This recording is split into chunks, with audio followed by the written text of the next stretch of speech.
Hello everybody, and let's exit to port. Oh. It is currently the 29th of August, 1948, still Central European summertime, as we haven't changed quite yet. We are recording the 8th episode of this year, Season 2. And we have plenty to talk about. So for those of you watching on YouTube, you can see it in front of you. Hope it's readable. We had to do some adjusting. If you have any suggestions, feel free to leave them in the comments below. For those listening on other platforms, hello. You should still have stuff in the normal way in front of you, so do not worry too much about that. I am, of course, as always, being joined by my giggling companion, Mr. Grumbles the Dwarf. How you doing, Grumbles? Greetings, I'm fine. I'm doing everything within my power right now not to giggle. It seems to be even within our nature, as far as I know. It does, doesn't it? Yeah, strange that. Mm-hmm. We are going to jump straight into plenty of topics because we need that. We need that. We've made a tiny bit of an adjustment to our topic list. As per usual, we normally have one bulk that is World of Warships, but we're going to fold that into general gaming. And then we can talk about other games there too, so that if there are no World of Warships news, then we can talk about other games, which is fine. So we'll just do that. Mm-hmm. But we do have some World of Warships topics to talk about here. And we're going to jump straight in. And you're actually going to set us off sailing there with your experience with Tier 4 Brawls. Talk to me, Grumbles. What's up with this? Well, I didn't, you know me, TLDR and all that. Didn't really pay a lot of attention and probably misread it. And I thought, oh, Tier 6 or whatever. And I think somebody was chatting about it the other day about Brawls and Tier 6. And like, have you tried it? And I was like, no, not really. But I've played a lot of Tier 6 before. And I'm sure it's kind of fun and that. But I didn't really give it a second thought. And then we just jumped on to do some emotional support dwarf. With Grumpy yesterday, and while we were doing that, someone was saying, oh, you should try the Clan Brawls thing, because they were not Clan Brawls, sorry, the Brawls thing, game mode. So we had a little look, and it was 3 of us, and then we were joined by a 4th, and 4 players in a division against 4 others, or you can just pick up randos as you go along. And it was Tier 4. So of course they gave me a perfect opportunity to play the Clubson over and over again, and it was pretty hilarious. So it was interesting because they'd set it up on actually like more mid to higher tier maps, but obviously all condensed in and whatnot, with the overlapping A and B spawns, and it was just just what it says on the tin: go brawl, sure, let's have at it. And then you've got, people trying to, and because at Tier 4, there's not too many ships that are really massively overpowered. There's a few that are strong, and obviously if people take a CV, it was a little bit frustrating. But we didn't automatically mean you lose. It just depends on the composition you chose. So you could actually have 4 ships, and you could not have a CV, and the enemy team could have one. But the downside for them, in one of the ones we won, is that obviously if it didn't work out so well for them, then it's a whole bunch of our team chasing down a CV that can't do a lot, really. Yeah. So yeah, all in all, it was just pretty hilarious fun. Grumpy was playing the Kuma, like an oversized destroyer, and just because of hydro, so that was like pretty powerful. Good guns. Good guns, torpedoes, and that was pretty hilarious. I did the Clubson and managed to wiggle my way into more torps than I actually avoided a lot of the time, but it was kind of funny. And yeah, players, getting the old Arkansas beta out there. Of course. Yeah. And a few people were playing the Queen Mary because Tier 4, it's not often your battleship or battle cruiser has also got torpedoes. Yeah, well, right, so, yeah. Yeah, it was pretty fun. So, yeah, it was It was really enjoyable, just and refreshing, and we must have played, I don't know, about 8 to 10 games of it or something. It was a good laugh. Good. I gotta say, I like the Brawls because they're randoms, but with weird rules, which I really like. So, and when we have kind of asked for something like that, where you have a rolling thing going, like we talked a bit about with the dirigible derby and so on. Having some of these game modes go on rotation, and it kind of feels like they're doing that a tiny bit with Brawls, because they come back once in a while. They're tiered, like they're just 1 versus 1. Sometimes they're 12 versus 12, but they're only at this tier. So they're kind of cool, and I like it. So how many were it per team this time? It was 4, you said? It was 4v4, yeah. Yeah, at tier 4. That's kind of cool. It felt like a good, I think the time limit was like about 8 minutes or something, 7 or 8 minutes. It was just fun because you'd have a go, you could mess it up, but you don't have to wait forever for it to be over if you do. You know, and alternatively, we had a lot of back and forth battles and things, and it's just fun. It's just, you know, because you've got to be there. You can't ignore the circles and that, the cap points. It was just a good laugh, and it was just nice to be able to play something different at the lower tier without feeling either that you're, you know, seal clubbing or whatever, or which, you know, we've talked about that before. It's not as prevalent or relevant as it used to be in the past, but anyway. Because, you know, this was specifically people opting into this game mode, so it was just good fun. Nice. So yeah. Thank you, Wargaming, for that. Let's have more of those. Let's have more of those where like it could be at a random tier with X amount of people in it. Let's not throw 12 versus 12 like that. That's why we have randoms. Let's be fair. And there are enough random things going on in random, so yeah, it's yeah. Would you is this something you would return to if you knew that Brawls are going to be coming back every other week or something like that? Is this something you'd aim for? I think so. I am pretty sure I would. It's a nice way to get together with, you know, some div friends or whatever, or even just play it as a random sort of mercenary or whatever. But I think it's good to have these variations, and we've talked about this with other modes that we've enjoyed as well. And it takes away some of that stress that maybe isn't as obvious that you're experiencing in the game, in the sense of the it's going to sound weird, but like the repetitiveness of random battles. That makes sense.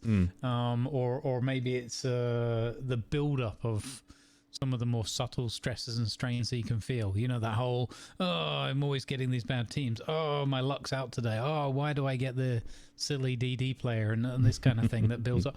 And you don't, you know, of course, it's the same game essentially, so you can have all those things. But because it's kind of like it's very rapid flow, and because for a lot of players you're playing in a different, you know, obviously a different formation and everything, different sort of tactical approach to it, but also you're not playing tier 4s all that often either, so you don't have these overpowered ships, so you have to lean more heavily on your experience and your decision making, and then obviously whatever the others do. So I think that it's very healthy for the population to have these different modes, and I think that it would be we'll get onto this topic a bit later with the communication, but it's I don't know how they can make it more obvious, or more like sort of publicize it differently or something.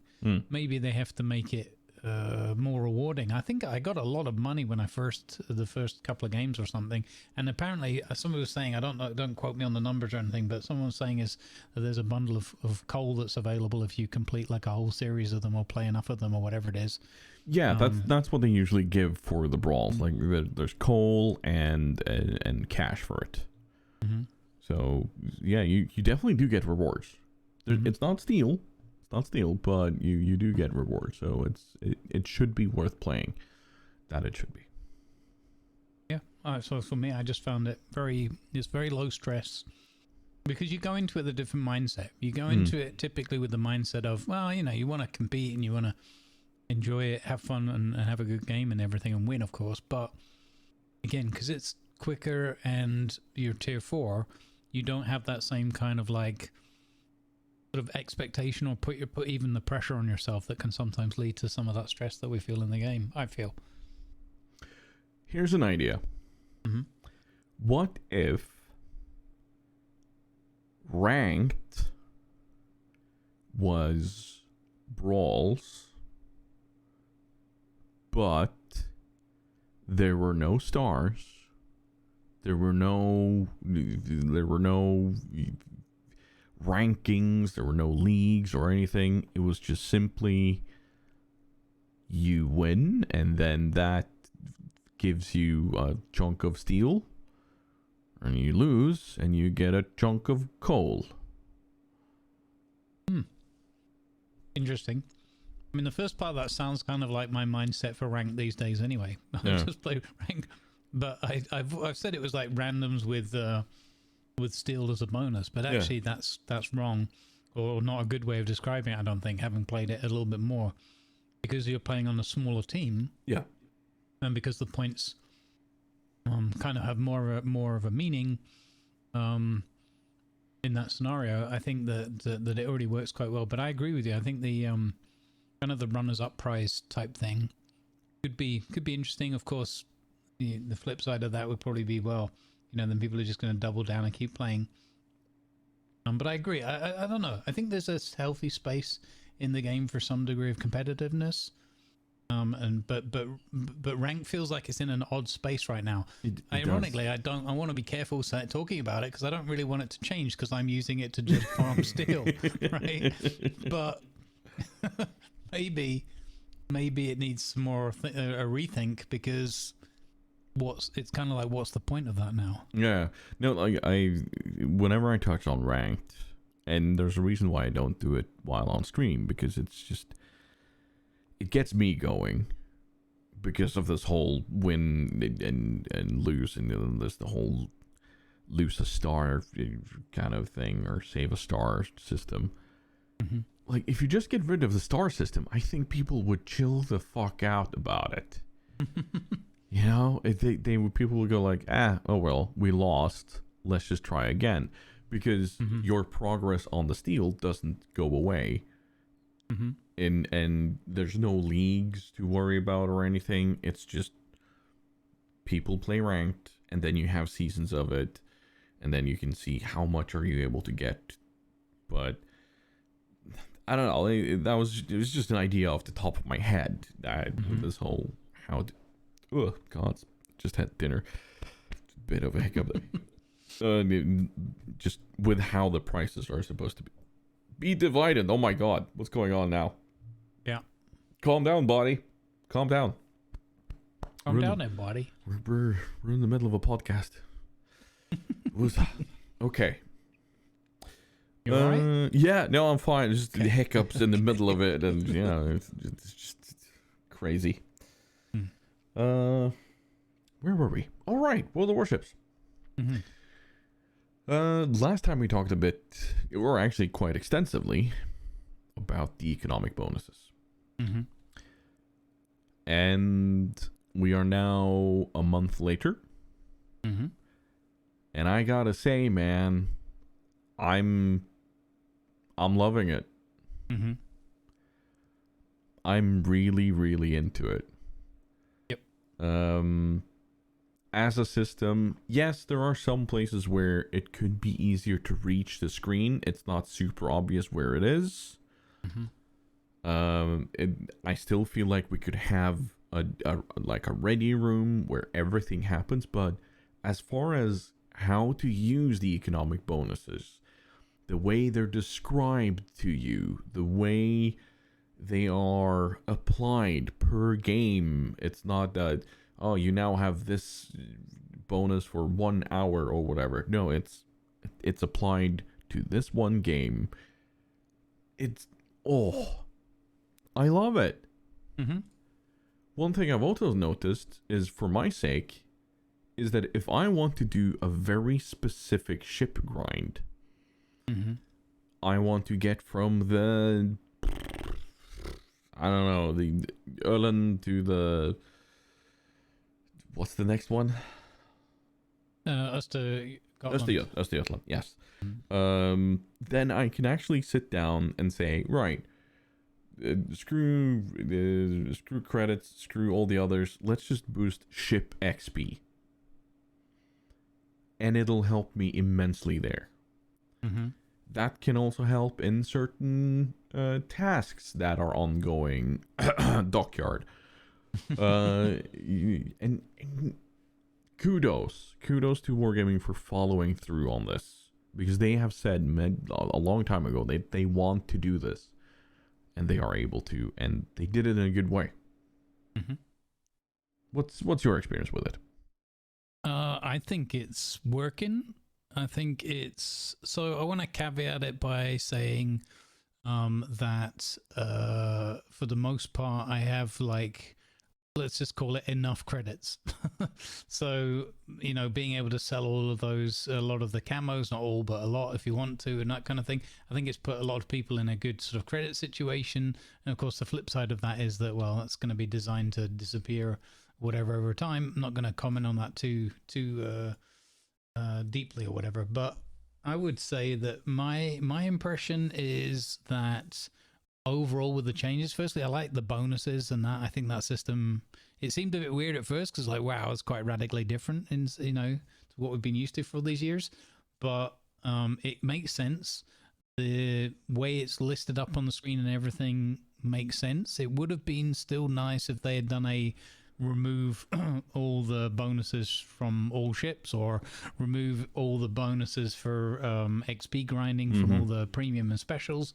You know, however they would have done that or whatever. I think that would have been a nice move, to just have everything dumped in everyone's reserve and have it available for use. Maybe they could have done, like, or maybe they did do, I don't know, maybe I missed it, a little click through, like, you go here, here, here, and here, drag this to here, kind of, you know, like an optional tutorial kind of thing. I didn't see one. I don't remember whether there was one. It was probably just on their YouTube videos or something. But I think it could have been cool to have, like, an optional, like, highlighted tutorial button, you know, new to economic bonuses, confused, click here kind of thing. Yeah. And just have it, like, walk you through, and maybe even, like, drag and drop or whatever, like a little mini game. That might have been an idea, but I don't know how much programming and all. That's probably just another thing that could have been bugged or whatever. So, but overall, I think it's, once you kind of wrap your head around it, it's not like it's that complex. It makes sense. It's kind of easy to follow. I like the click on it and the drop down menu kind of thing, or whatever, the pop up, and then you pick the one you want at each level. And I find it can, like, in terms of actual economy of the game, you know, even at tier 10s or whatever, I'm making money. If you play, you know, if you're comfortable at that tier, and you know, decent enough at playing it kind of thing, I'm not patting myself on the back. I'm just saying, if you don't have to do anything special, but or be a unicum or whatever else, you just play the game, do a moderate to half decent level, and you'll make money. It's as simple as that. Indeed. No, it's a really good system. But like you say, a tiny bit of this is where you click and this is how you do it might be nice, because I did have a lot of questions. Like the first week of streaming, so many people come in. So how does this work? How do you do things? Like where do I find this? And where do I find this seemed to have been the most common question. Because, well, it wasn't like it was lit up with a star like they do with everything else. Yeah. Let's not talk about that too much, but you know, they just a tiny bit more. But we're talking nitpicking here, honestly. We're talking nitpicking, and once we're down to a nitpicking level, things are pretty good. Yep. Let's be fair there. Let's be fair. I know a lot of people were scared of like, but what's gonna happen to all my flags? And I'm in a net profit loss or a net loss or no, you're not. You're not. Trust me. Mm-hmm. You are gaining more. And yeah, but this is only because of shutty. Just no, stop. Shutty. Just you know. There's always going to be these negative Nancys out there that are going to be harping on about the system and, the old days were better. Then play a different game. You know? Because end of the day, it still needs to develop. It still needs to go forward. Because if not, then people are going to be complacent and we're going to have a churn. And a negative churn even. Like, you're not going to be able to make up for the amount of people that you're going to be losing if you don't do new things and keep on making things better. Mm-hmm. So, mm-hmm. and honestly, I've seen more variations of camos these days than I used to. Mm-hmm. Yep. And it's really nice. Like that's the other part I like as well. Is I like the change to the camos. Like, I'm feeling like looking like this today, you know? Mm-hmm, mm-hmm. And it's really nice. I want to have a school bus Mino. No. Instead, let's make a really white Mino. Or no, let's have the German Mino. You know? It's all those things. And you can just throw it on there without thinking of any sort of, what kind of bonuses am I getting, you know? Yep. And that's probably one of the best things. Mm-hmm. There is no penalty to not going out without a camo anymore. And that is probably the best.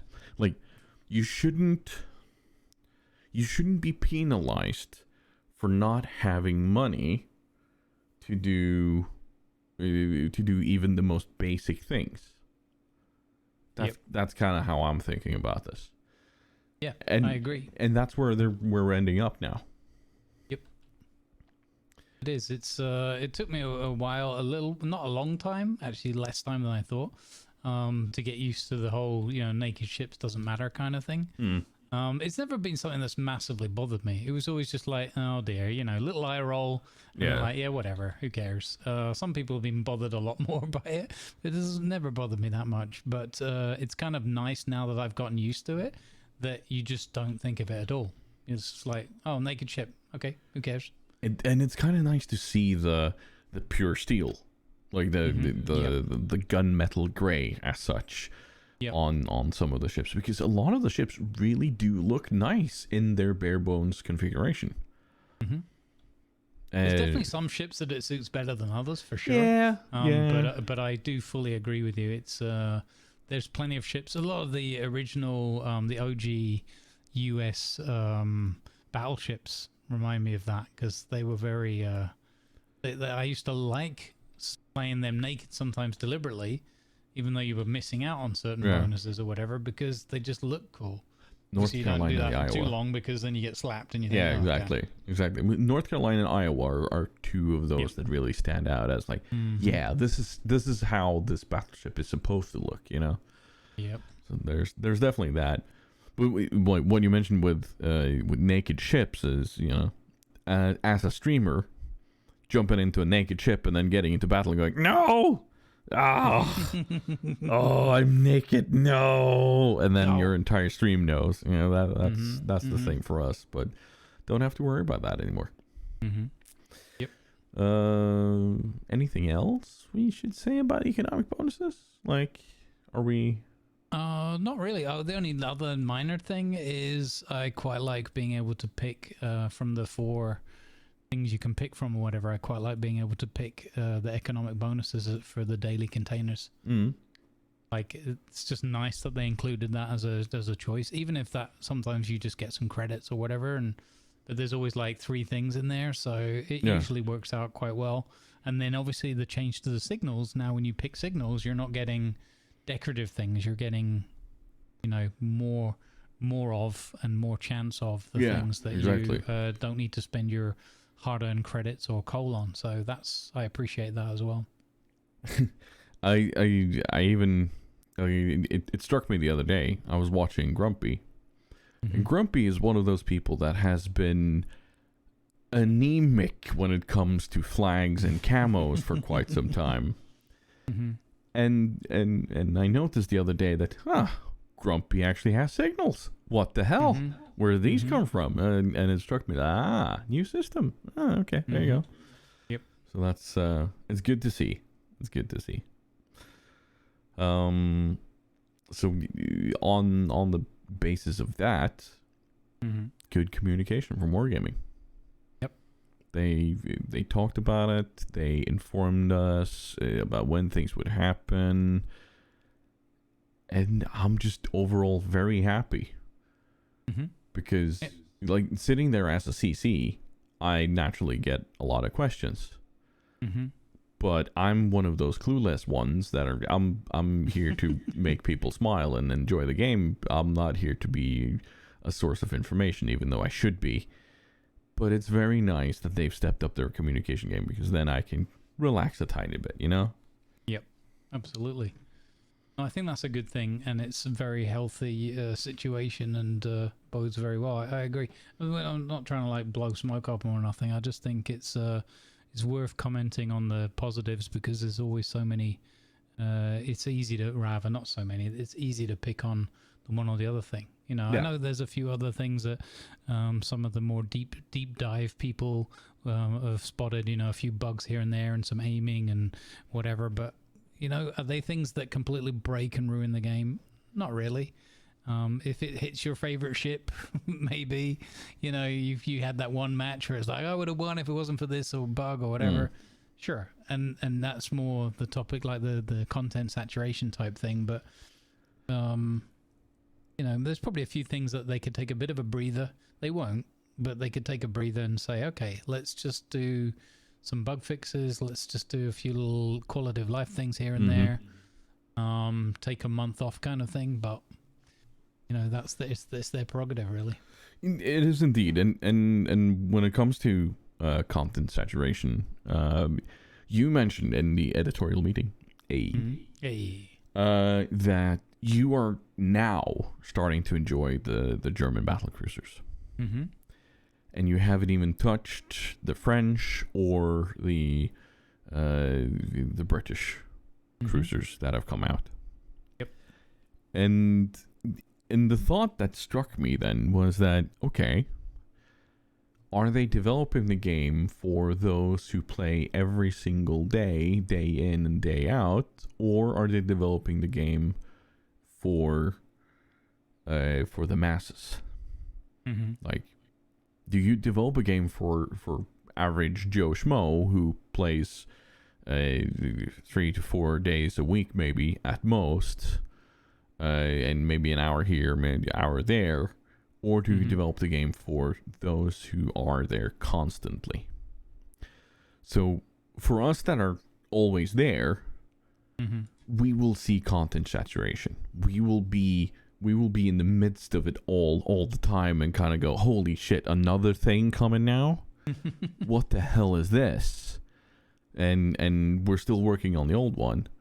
Whereas the average player in World of Warships that plays once in a while comes in and he's like, oh, what's this? Ah, cool. That's a reward I wouldn't mind jumping in for. And then they play a bit extra for that period, and then they're gone again. Yep. So for them, these are probably really cool.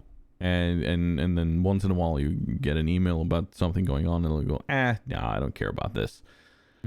But you'll jump in on those that you like, German battlecruisers, for instance, and then you'll just play the heck out of things and get all your stuff and your Schlieffen and your camos and spend a bit of doubloons here and there and be like, hey, nice. Yep. But you're not sitting there consuming YouTube content and Twitch content and blog posts and so on, and you're not producing it yourself. So you will not notice the content saturation. Mm-hmm. But I would love to see what you mentioned with just, okay, this month is bug fix. Mm-hmm. And then we do content. Bug fix, content. Bug fix, content. You know? It could be healthy. And I know we mentioned it before, but War Thunder has that sort of cycle. Mm-hmm. They even show it off in their in-game news that we fixed this. Like that's an actual post that shows up. We fixed this, and then there's a list of stuff that they fixed and addressed. Yep. And I love that from Gaijin. Like that's an openness from them that is important. Yep, I agree. I mean, you know, it's I get it. I see all the sides of it. I think I don't know. I guess the part of it is that the way they've probably set up their teams and everything as well is that it's not like it's the same 10 people doing all those things. But I do still feel like it would. You know, I can't evidence it obviously, but I do have this gut feeling that it would be healthier overall if there was this this alternating cycle, you know, a month of new content and a month of bug fixes, and you wouldn't have to stick to it like religiously or whatever. You know, if they've got something that's ready to go, cool, bring it. Yeah. But you know, of course, I guess it depends on how easily you can decouple something if that happens to be the thing that caused then a new bug. Or something unexpected, you know, what do you do then? But I do think it would be healthy. Maybe their point of view is, look, we've got this list of bugs, but it's really not that many, or not as much as you're thinking, or whatever. I don't know. Like, it could be the fact that they actually don't have that many bugs. Mm-hmm. Or that they are so heavily ingrained that we're talking almost a rebuild of certain things. I don't know. These are all assumptions made by the community. Mm-hmm. Because, well, who hasn't heard the term spaghetti code when anybody talks about the development of World of Warships? But we're probably also seeing a lot of this already be starting to be fixed. Like many people will probably remember the issue popping up regarding how fast a ship could fire, and that if you had a really fast firing ship, that it couldn't really fire enough because the tick rate on the servers wasn't high enough, and so on. A lot of tech talk behind it. That is one of those things that usually sticks around because of old code. Mm-hmm. And that has been fixed now. But in that, like, honestly, they could go, we don't care. Mm-hmm. We're gonna leave that because the game works. You know, that they could honestly say that, and there was just nothing we could do about it. But they went like, okay, you know what? No, this is something we need to address. This is something we need to do something about. Mm-hmm. And there probably is going to be somebody out there. Yeah, it's only because the community made a fuss about it. No, the community made a fuss about it because a lot of these places are echo chambers. But, and you'd be surprised to learn this, a lot of these bugs are also found firstly by the community. Because in small scale testing that a lot of devs have to do in these sort of situations where your service is live, you can't have 8,000 people at the same time doing the testing for you. Mm-hmm. They probably have the money to pay them, but it's just stupid. Like, how do you report everything? How do you record everything for the testing and so on? So, some of the time, some of these bugs that are down to core game experience will have to be discovered by the community and will have to be addressed by the community. And then dev goes, oh, bollocks. we'll fix that. This happens in normal IT world too, way too many times. Yeah, absolutely. So yeah, no, it's I'm still saying kudos to Wargaming for all the communication and for keeping up when there's so many sources to negative things out there that that can easily be thrown at them. But they're still keeping up and doing a good job, and I think a lot of it has to do with, and I'm gonna pat the backs of their community team.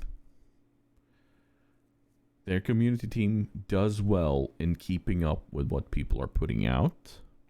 Hi, Chegg, by the way, I know you're listening, and I know you're probably bringing some of these things to attention to others from time to time, and I want to thank you for that. And not just you, I know there are other podcasts out there that people are talking about stuff and it's coming to Wargaming's attention, and it's good. Like, this is part of that communication that I really like, so thank you. Speaking of communication, Segway or something. I don't know. Segway, probably. Speaking of communication, The Angler. We just played that, and I want to thank Blutenum for communicating to me that I should probably tip WeHype about you and your love for fishing games.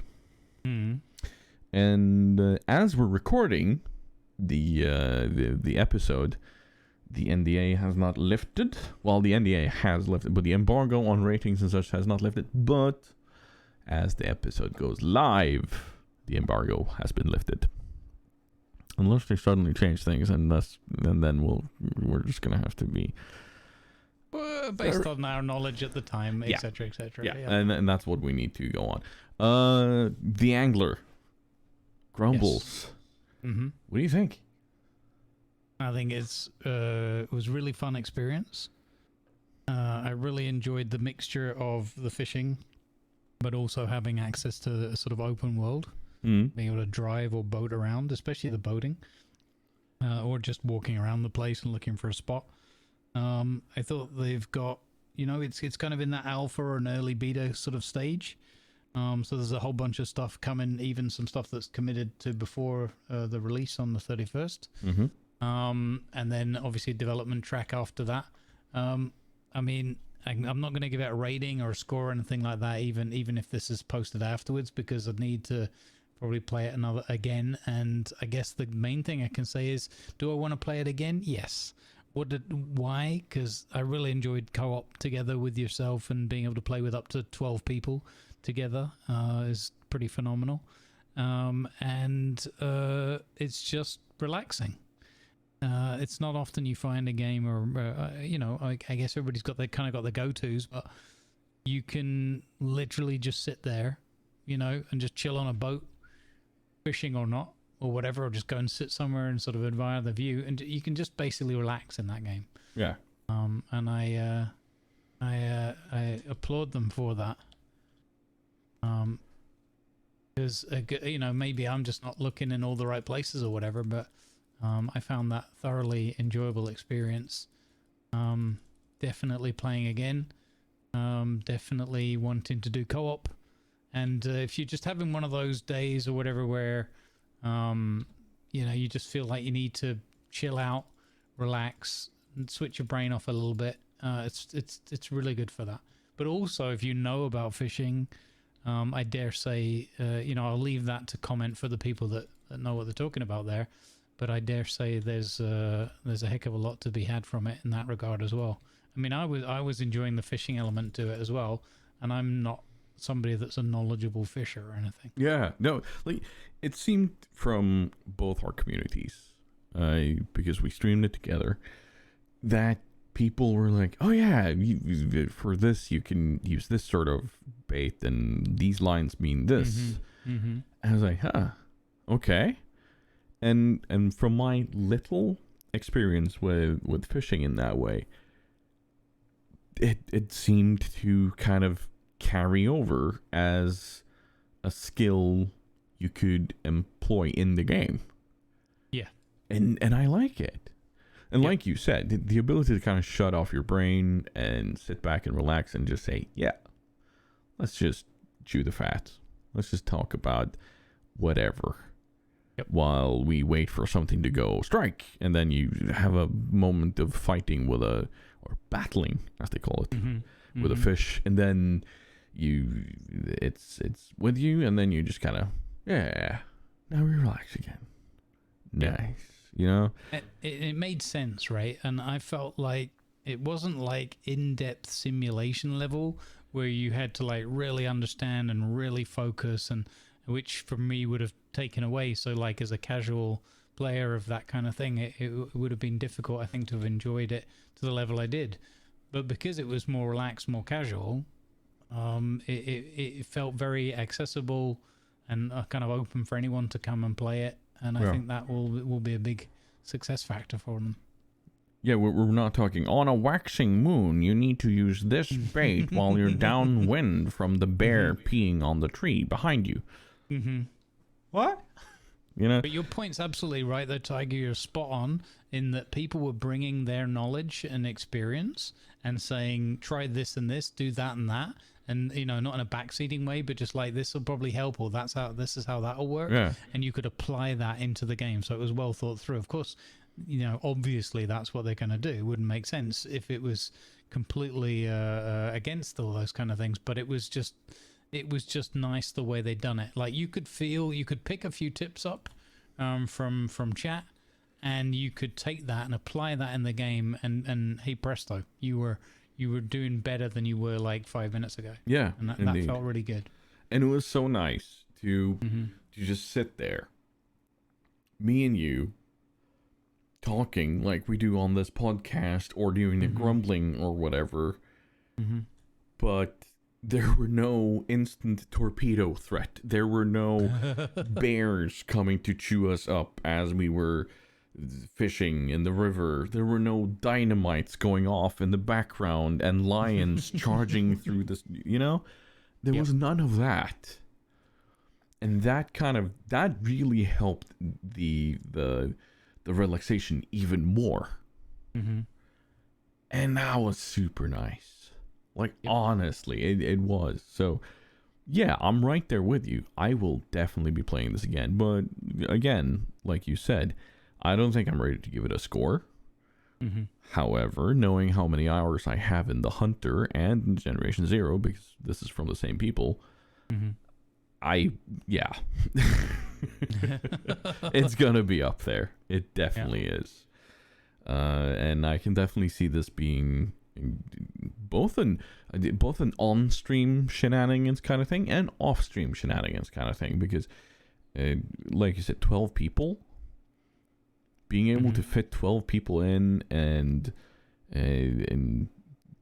almost using it as a town hall or such for the stream could be nice. Yep. And we touched a bit on the role play part of it, and I'm into that too. I'm very into that too. So yeah. Yep.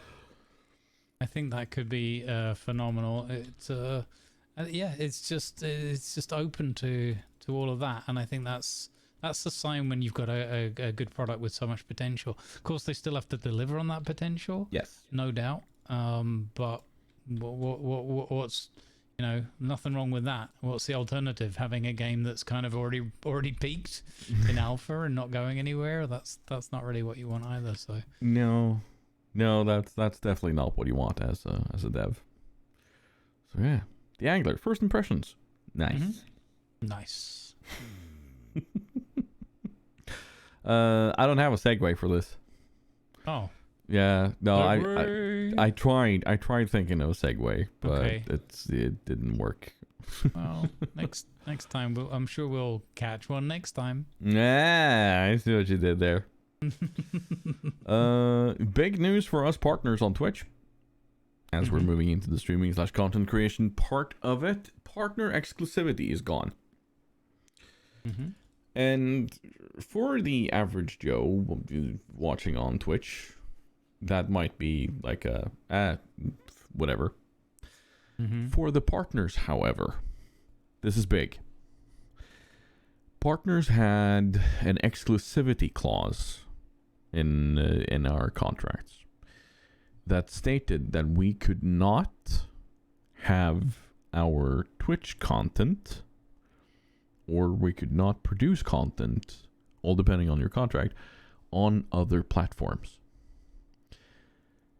With the CEO of Twitch going out and saying that they now encourage people to be on other platforms, to promote themselves on other platforms, they kind of had to get rid of that.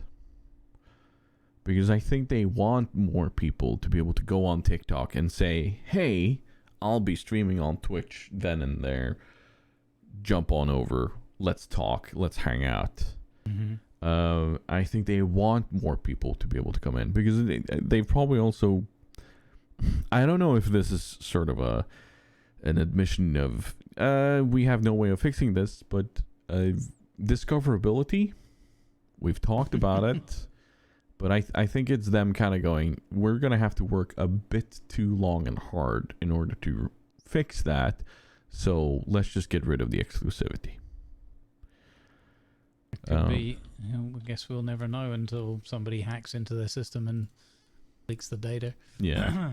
So with that, I want to point out to any partners listening out there, this does not mean that you can stream at the same time, right? Like through a restream service or such to YouTube or other places. But it means that the minute you close your stream on Twitch, you could technically go live on any other platform. Like there's no embargo, there's no stopping you from instantly exporting your Twitch stream to YouTube as it is right there and then. Yep. So yeah, which is good. Not that I think that Twitch actually followed up on that, but yeah. And I think that they said as well, didn't they, technically that the policies aren't fully updated yet with all of this, but they're not there. They specifically stated that they're not going to like follow up on any of these things in a negative sense. So yeah. They're going to finish the paperwork in the new year, but in the meantime, they won't be aggroing anybody who's done it. Yeah, which is good. Because with more and more people kind of going for content creation as a revenue stream, you need to be able to diversify. Yeah. And absolutely. Twitch are aware of that. So, yeah. I think it's going to be interesting to see how people do it. I know there's a lot of people excited that have been using TikTok service. Yeah. TikTok has... That's actually another thing that I just remembered that isn't on our topic list, but TikTok now has the ability to be streamed to from OBS. So not just through your phone, but also the ability to stream your gameplay to TikTok. And I know that's big for a lot of streamers. A lot of affiliates I know about have streamed on TikTok their face while also being live on Twitch with their gameplay and a separate game cam. And yeah, and they've been able to get a lot of attention through that. So good on them. Other functions, other things going on. The charity function that we talked about last time briefly is now being rolled out fully. Have you looked at it? I haven't looked at it in depth, only the stuff from the blog.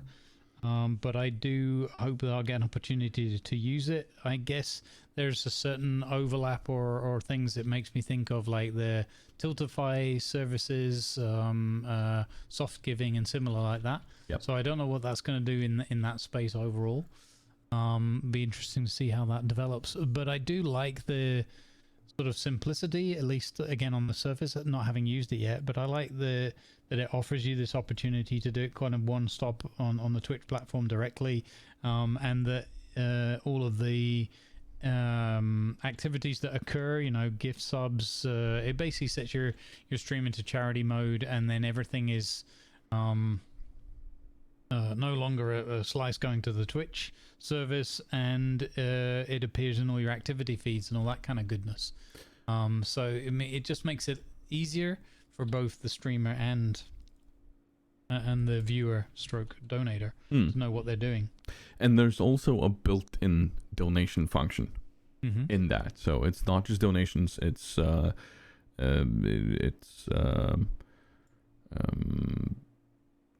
actually, hold on, because I have this available on Live from the North. Let me have a look at this. One thing I want to note: it's so far only for things going on in the US. And I hope they're able to go worldwide with it. Please. I checked on the dev blog, and it said that as of August 24th, the charity tool is out of beta and available to all partners and affiliates. Yes, it's available to all partners and affiliates. However, the only charities you can find are US-based ones. Right. And that's why I really feel like if I want to use it as a Norwegian or as somebody sitting in Europe, I want to be able to do something for something in Europe, if that makes sense. Yeah, absolutely. But it's very straightforward. Like you have a UI. You can even sort by categories. You can search. Like one of the first ones that pop up for me when I go in there is, for instance, Able Gamers, which is a wonderful charity, kind of like what's the UK one that Colo was part of? I don't know. Not BetterHelp, but they give a lot. Like they make custom gaming gear and they help people with disabilities be able to game. Able Gamers does the same thing, only it's in the US. Okay.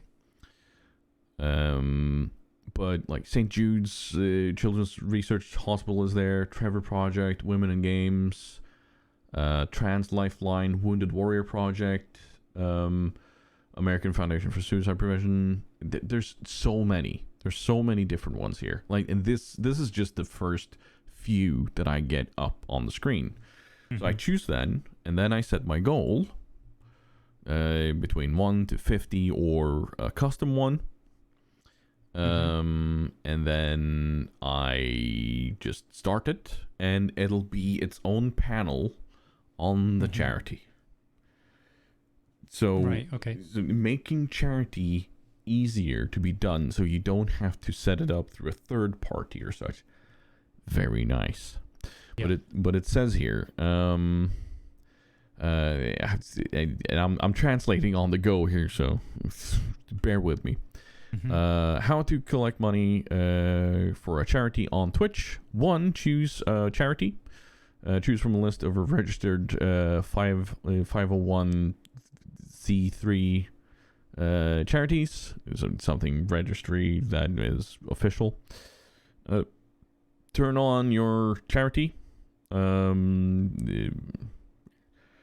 Give your viewers an opportunity to easily donate to support a worthy cause. 3, make a difference. Donations are safe and automatically delivered through PayPal Giving Fund for charity. Subscriptions and bits go to your channel and not to the charity, it says here. I would have loved to say, okay, let's have X amount of percentages still go to the charity. That would be super nice to be able to adjust that instead of having to wait and do it manually afterwards. Right. I do believe that could be good. So yeah, it's a very easy and straightforward system, that it is, and we need more of those. We do. But then again, this is how charities or organizations such as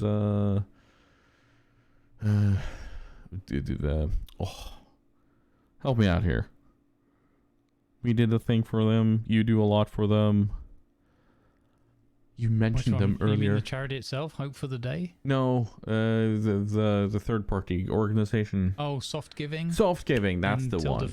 Yeah, those.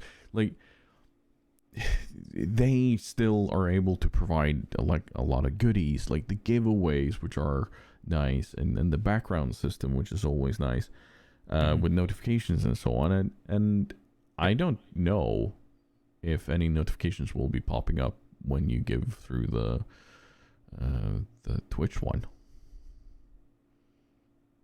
Yeah, I'm not sure either. It wasn't that clear when I was sort of reading through it before.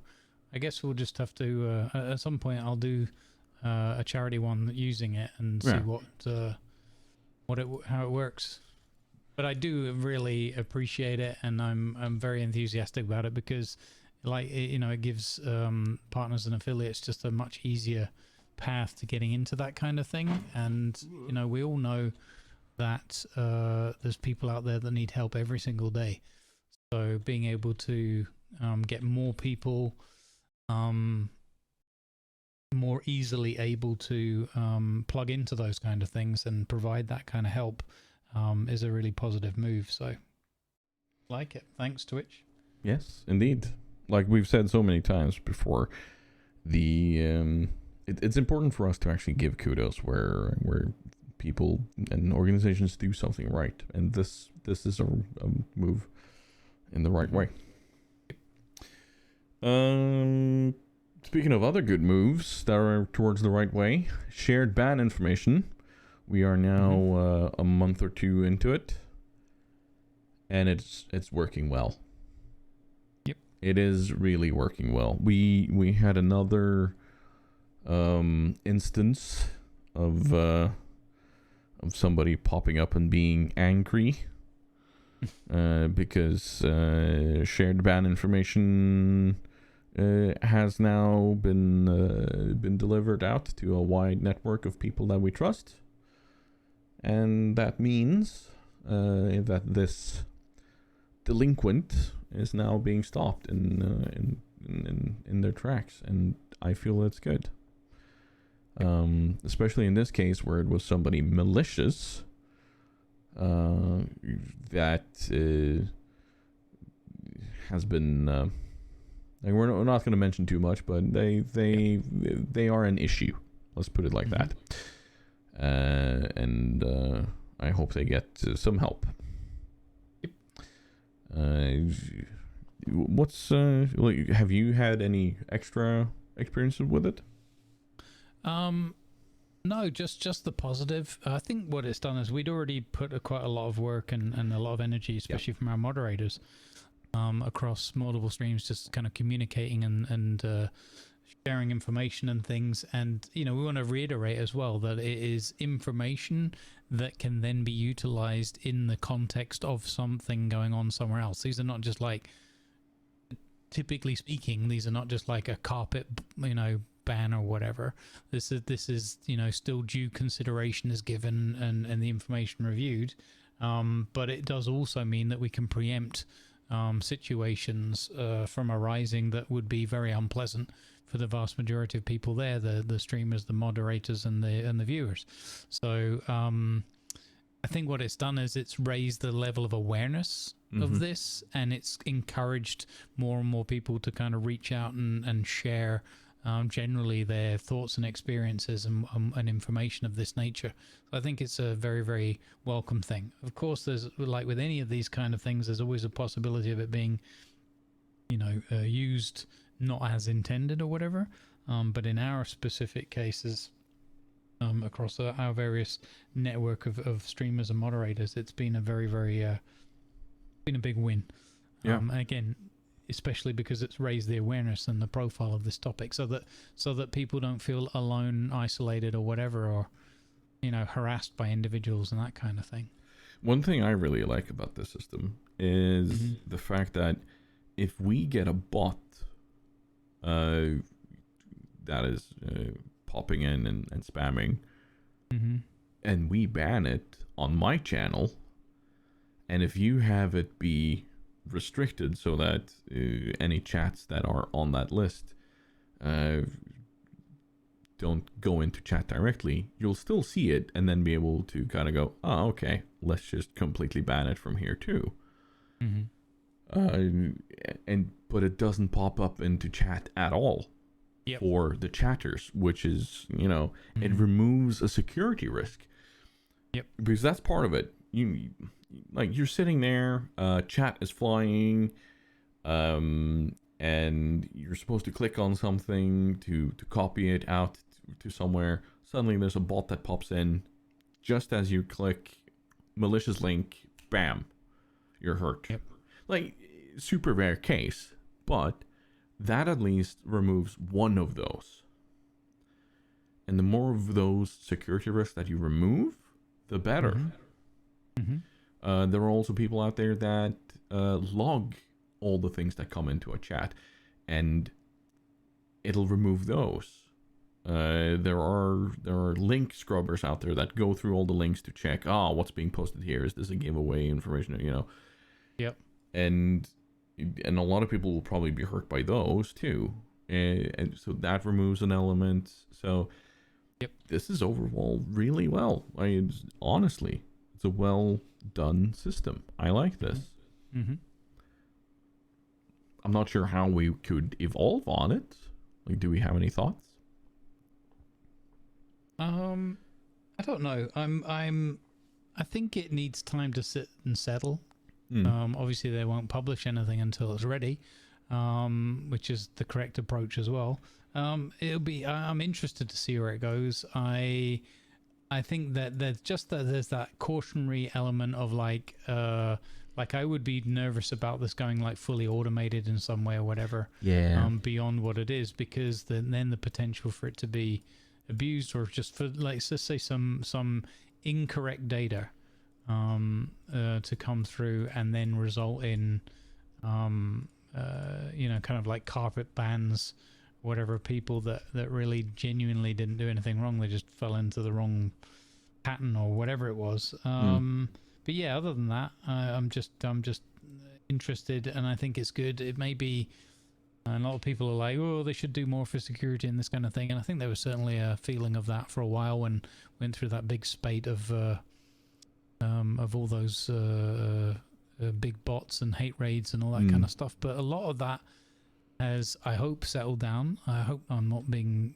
tremendously ignorant, which is always possible, and I'm just not seeing it. But I think a lot of that stuff has died down, and a lot of that will be related to the work that the security team and the legal team put in to follow up on those things. Maybe it could have been quicker, sure, but these things are just horrible bureaucratic processes if you want to get it right. And if they rush these things, sometimes you get it wrong, then people can get away with stuff like this. So I think it's going in the right direction, and I'm intrigued to see where it goes next. Yeah, no, like you say, rushing things like this, especially when we're also talking the immense size of Twitch. To be able to roll this out to everybody, to be able to encompass all the users in a good way, that it's not something that's done at the flick of a wrist. It's not that easy. Many may think about IT that way, but it really isn't that easy. So yeah, no, they are handling it in a fairly okay manner, in my eyes, at least. But there are always going to be cases of the feeling that it could be quicker, if that makes sense. So yeah, shared ban information. Let's keep that going and make it even better. up next, we have a couple of topics that really do kind of go hand in hand. And I kind of want to start with a question from your community first. Okay. Because it kind of encompasses Sub-tember and such in its own way. So, do you want to read the question yourself, or? Yeah, absolutely. So we had a question posted by a long-standing community member and a jolly good fellow, Dahogi. I'll just read exactly what he posted. I think that's reasonable. Good morning, my dear friend. Due to some real-life issues, I would like to know how the community can support you and Tiger. Is lurking an option? So the gist of it here is the real life issues have been keeping Dahogi away and incredibly busy, a lot of travel for his work, keeping him away also from his family. So the fact that we even, get into the thinking and whatnot is very kind.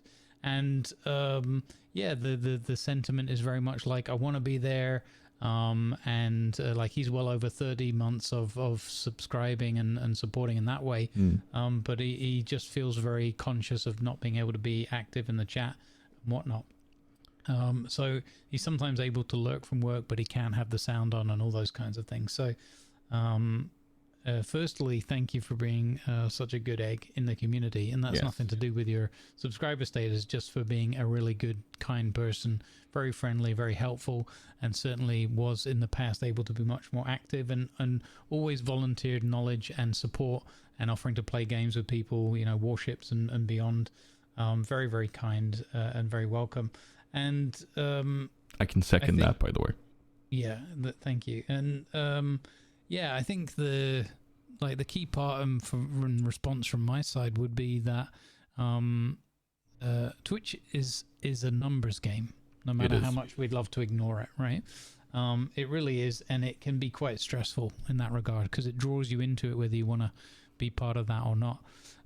So people should understand that, when we thank lurkers and appreciate them and don't call them out and whatever else, it's because we really, really do appreciate them. Yeah.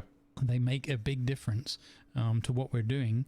And in addition to that, and again, beyond the lurkers, anybody in chat that's hanging out and chatting with us, even if you pop in to just say hi, I can't stick around, I'm heading out, whatever, here's the lurk, that all adds up and it all counts. And the other things you can do beyond that, if you're not able to be in the chat, not able to type in or whatever, or just can't connect to a computer because of work life, etc., then don't forget you can do things like telling your friends, talking about it in various discords you're in, or online communities, telling your work colleagues and family, people that are into that kind of thing or that might appreciate it or enjoy it. So you can just spread the word around, interacting with the tweets. Helps. Yeah, I mean, I can't, put a number on it, but a significant number of times people have popped in and say, "Oh, so and so recommended you," or "So and so said to say hi," and here I am, kind of thing. And I tell you what that does. It helps us because it gives us confidence, and it lets us know that we're reaching people and making a difference, and that puts a smile on our faces and warmth in our hearts. So nobody should feel under any kind of pressure, certainly not to subscribe or anything like that if you can, but even being there, it's just do what you need to do. Life is life. And know that we still care, and that if you still care, maybe you get a chance once in a month to pop in and say hi. You don't have to make big apologies. You don't have to do anything. You can just come in. You can just lurk. You don't even have to say anything. Just be there when you can be. It all makes a difference. Indeed. And when you say about the spreading the word, if somebody comes into my chat and says that, oh, you came, you were recommended by person X or Y, and the significant boost to the willingness to create content right there, or not just right there, but the length, the aftershocks that'll have is so insane. Knowing that you have reached that point that somebody is willing to recommend you to somebody else. I said it like from day one when I started making any sort of content, YouTube, Twitch, wherever, that my goal is to be able to reach somebody. And if I reach somebody in such a way that they feel like they can talk to somebody else about it, that it's a new level of reaching somebody. You know? And so that is fantastic. And like you've already touched on, the lurkers are the backbone of Twitch. There's not a single partner out there that hasn't made it to partner if it wasn't for the lurkers. Lurkers have to be there. And there are many silent lurkers out there that don't even subscribe. I don't care. If you're there enjoying my content, hello. It's nice to have you here. It's super nice to have you here. So, and I think for both of us, like even when I was full-time, if people came to me and said that I'm not able to be there, I was like, dude, take care of yourself first. Like, the fact that you're even thinking about how can I support you is just, it's mind-boggling. It's my job to find ways of getting people to think, I want to support them. It's not your job to come out and say, how can I support you? That honestly, that's probably then on me. I should be the one to more say this, but it's very nice, and it's kind of humbling that people feel that they can ask this, and I will first and foremost say, by lurking and sharing the information. Because like both of us, we always say this when it comes to a charity, that we are very conscious of the ability to give. And the same thing comes in any sort of monetary support for a streamer. And this is where I want to say that it kind of touches on Sub-tember.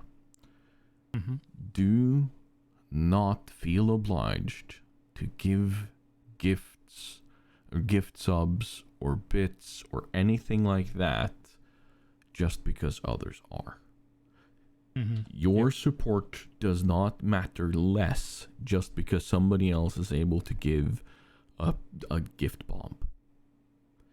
I want to stress this because all of these months that are coming up, like Sub-tember is one of those. They are, like, people go crazy and gifting so many subs, and by all means, don't get me wrong, it's really fun to sit there as a streamer and to get these bombs, and sometimes we don't know what to do and melt underneath our desk, but it's at the end of the line, I don't want to sit there and have the feeling of, okay, something's up, like I haven't seen this person in a while, and then you come to the conclusion that, oh, they spent way too much money on subs or whatever, they need to readjust their life. And I'm like, don't do that, please. Take care of yourself. Watch out for yourself first and foremost. That is where you need to be. I've actually heard people say that they gave too much. Like, can I give something back? Can I do something in order to support you back? So, if you can't give, just hang out. If you can't hang out, share the stream. If you can't share the stream, the fact that you even think about it is so... I can't really put it to words properly. So come by when you can. Like Grumble said, it will be more than happy to have you back when you're able to. Yep. So, yeah, and don't forget us when you become famous. You know.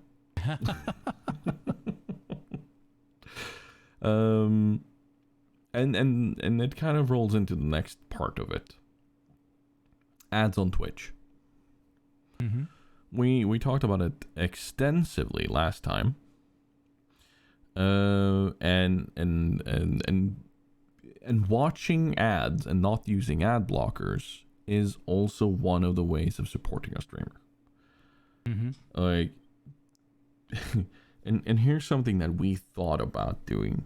Now that we had the next month of ads, ad incentive come up, I would honestly love to be able to say, okay, here's a 5-minute block of ads, but I would use it as a way of saying, okay, we're gonna have a 5-minute break now. Everybody, get up, refill your water, stretch, get a snack, like actively get people away from the screen for about 5 minutes, and then we can reconvene. And it might not fit all streamers, but there are some streamers out there that would love to be able to do it, me included. However, the system that is currently in place does not allow for longer blocks than 3 minutes at a time. Which is kind of annoying, because I wanted to do the 4-minute thing, but that means I have to do 2 blocks of 2 minutes, or 1 of 3 and 1 of 1, but I don't have that way of customizing it. So I would love to be able to say, right, think of it like normal TV. Like, what do you do when there's a 5-minute break in your favorite show? You go to the toilet. You go get a new drink. You go get snacks, you know? You don't sit there and watch the ads. You let them play in the background. We could do this for Twitch, but, I mean, maybe we shouldn't move towards mainstream media way of doing things. I don't know. What do you think of the idea of using it as an activity, almost? Well, I mean, it's kind of not specifically thought as an activity thing, but we used to be able to do it with before the incentive thing. Yes. As in, well, to be clear, obviously we could still run it the old school way. It's just that that misses out on a huge revenue opportunity in terms of the difference. So if you take the path of using the incentive, then you'd lose out on what we used to have, which was a break every 2 hours. Yep. Which I still do anyway, just for health's sake. But we used to be able to run the ads then manually, run a however many long, like 3-minute break or whatever. As you said, it would be nice to do more, but at least then you could just run a block and say, look, you're guaranteed to be missing nothing because it's just a BRB screen, maybe some nice pictures and some nice information, but it'll still be there anyway because if I'm gone for 5 minutes or whatever. And it was just nice to be able to control that, and everybody knew where they were at. Exactly. And as you said, you could even run it as a longer block because everyone would just get used to that pattern then, and everyone would know we're not missing anything. And those that stayed, either way, you're supporting the channel. Honestly, it could be good for the streamer too. Let's be fair. Exactly. We're all there. Like we've all been sitting there for so long that we leave a butt imprint on our chair, and then we really should be getting up more. Yep. And this would be excellent. Like that's what I liked about the old system. Yeah, I'm going to go fill my water bottle. That'll probably only take 30 seconds. However, screw it. Let's run a longer block. Let's have an actual break out of it. And I do believe that this split the incentive into X amount per month, so that you have, like, you need to do 20 ad breaks throughout a month. Okay, and then you choose where you want them yourself. I do believe that could be much better. Yep. So I agree. So like we ran into some similar thing for Who's Gaming the other day, where he, through for health reasons and heat waves and all that kind of stuff, was then like close to missing out on the numbers, so that he had qualified for his incentive thing, right? And when you are a full-time streamer, that's a huge difference. It is. And the fact that he was like feeling unwell, struggling to get good night's sleep with the heat waves and everything on top of that, and then really stressing out because he was like, I've got to squeeze in these hours before the end of the month. That's bad. just really unhealthy. It is situation to be in, so, and not having any obviously he can control that, but that's the difference. So the other circumstances are there's birthdays and his daughter's birthday coming up and stuff like that, and it's like, well, what do everything is pulling at you to be there and doing the thing. And he was like even considering doing like a sleeping stream. It's like, how do they work? And can I run adverts? Can I do a rerun? Do ads count on rerun? And I was trying to look this all up for him as well, and it's actually not clear how that works. So, there's definitely some significant room for improvement there. I think it's good that they've brought it in so that you can see the development and that there's a path ahead. But it needs to be a lot clearer and a lot better, I think. It does. A lot more flexible. And I... Like, not that I think that we have any pull, but both you and me know at least one ambassador each. Mm-hmm. And I think we should try to use our familiarity with them in order to maybe get this information over to Twitch. Yeah. Get this as a suggestion over to Twitch. That's not a bad thought. Definitely worthy of a solid conversation. Yeah. Yeah. And I do believe that if we sit down and make a proper pitch out of it, a proper suggestion, not just an idea off the top of our head, it could possibly have the chance of being seen. Mm-hmm. Let's try it. Yeah. The worst that happens is that we get a nice idea, but Yeah, exactly. If you don't ask, though. If you don't ask, the machine will eat you. That's how simple it is.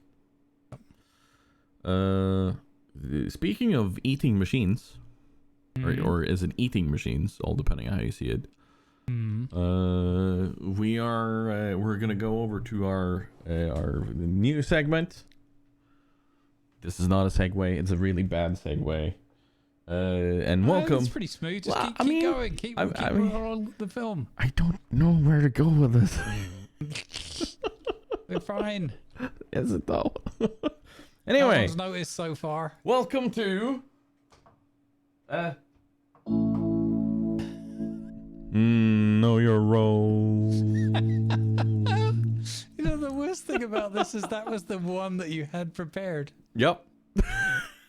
So, like, we made the worst deal of the one bit that was prepared. Well, I mean, it wasn't really prepared. Not the segue to it, but okay. So I should qualify that. Prepared in this case literally just means Tiger had played it once. Yeah. So we also, like, I'm considering doing like Know Your Role. Oh, that could be at the end of it though, because it's like, oh, that bit's finished. That segment's sad now. Oh, wait. Does that mean we should know your role? Okay, let's calm that down before we become too much. Oh my god. Yeah. Welcome to Know Your Role, everybody. The standard segment where we talk about role-playing games and mechanics in role-playing games and our experience with it, because we are both avid role players. And this time around we actually do have a couple of questions from viewers. Well, I say viewers, it's one viewer. This is Mari with both questions, because she herself is also an avid role player. And I really do appreciate the questions and comments from her on these. So if anybody else is listening and you have questions regarding systems we played or ideas for something for role playing, feel free to leave a comment or send us a question, and we'll be glad to answer with our experience from various systems. But we're going to start with game mechanics versus role playing. And Mari then says tips and tricks on how to not break immersion over game mechanics, and we're here talking both tabletop and something like when you're RPing in Atlas or Red Dead Redemption or whatnot. And when it comes to tabletop, most of the things that happen when you have a mechanical thing happen is that it turns into a meta moment. So that's more of a how do you deal with a meta discussion, and I'm not gonna police that, because that's not all players are gonna be aware of the rules. Like, you're not gonna always have the option of looking up the rule there and then. And it's going to break the flow a bit. So as a DM in a tabletop, I kind of just say, this is what happens. And if somebody says, but the rules, I say, this is what happens. You know? But you have more experience with how to deal with it in for instance, like Atlas. How do you do it? Like, what's your way around game mechanics as a role player? So it can be quite challenging sometimes, because there's always gonna be in or at least in almost always gonna be a situation and or a specific element or item or whatever where it's just awkward. It's just difficult to express. One of the good examples, which there are ways of doing it for sure, but it comes down to like being creative, but also some of the challenge can come from multiple languages in use is one variable that's very important to factor in, and as well as experience at role playing and people's level of comfort in the situation they're in. So the first thing I want to say is, you know, people shouldn't feel really bad if they do these things. That said, there's a difference between using that information or behaving, you know, not finding a role play solution to a thing. A couple of times, especially when you're new, that's very different from just continuing to break everyone's immersion over and over again because you just can't be bothered or you think it's fine.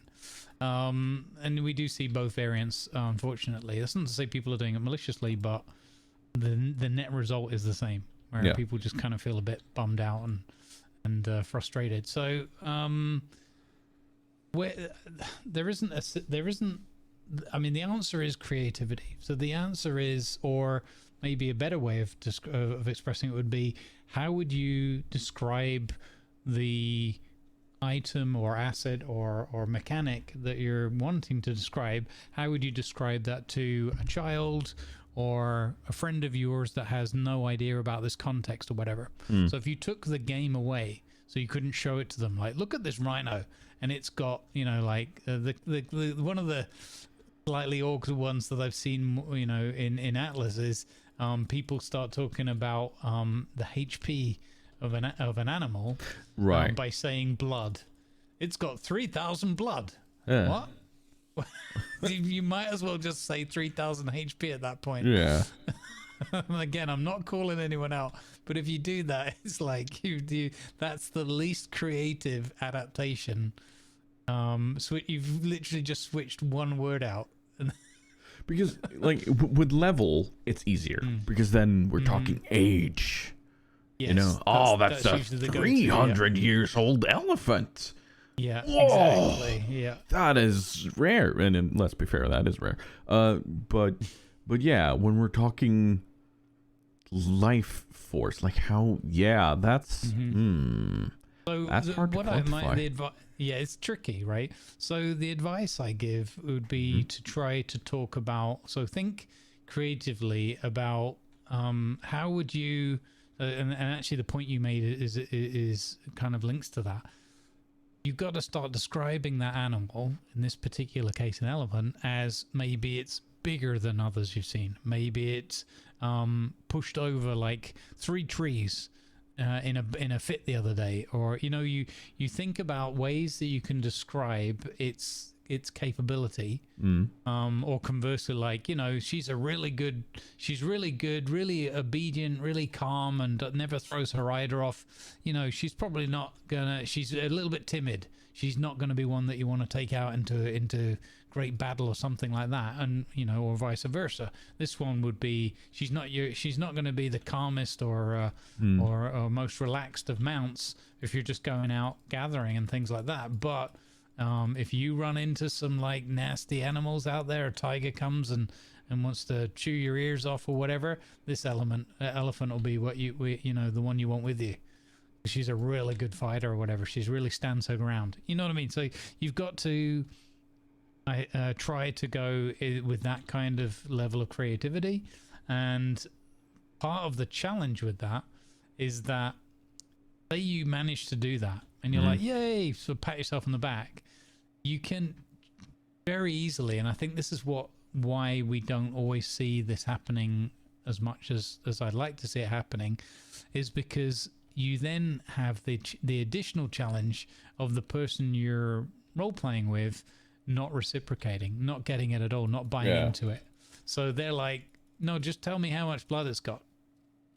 or they'll just literally back away from the engagement and be like, I don't understand what this dude's on about. Yeah.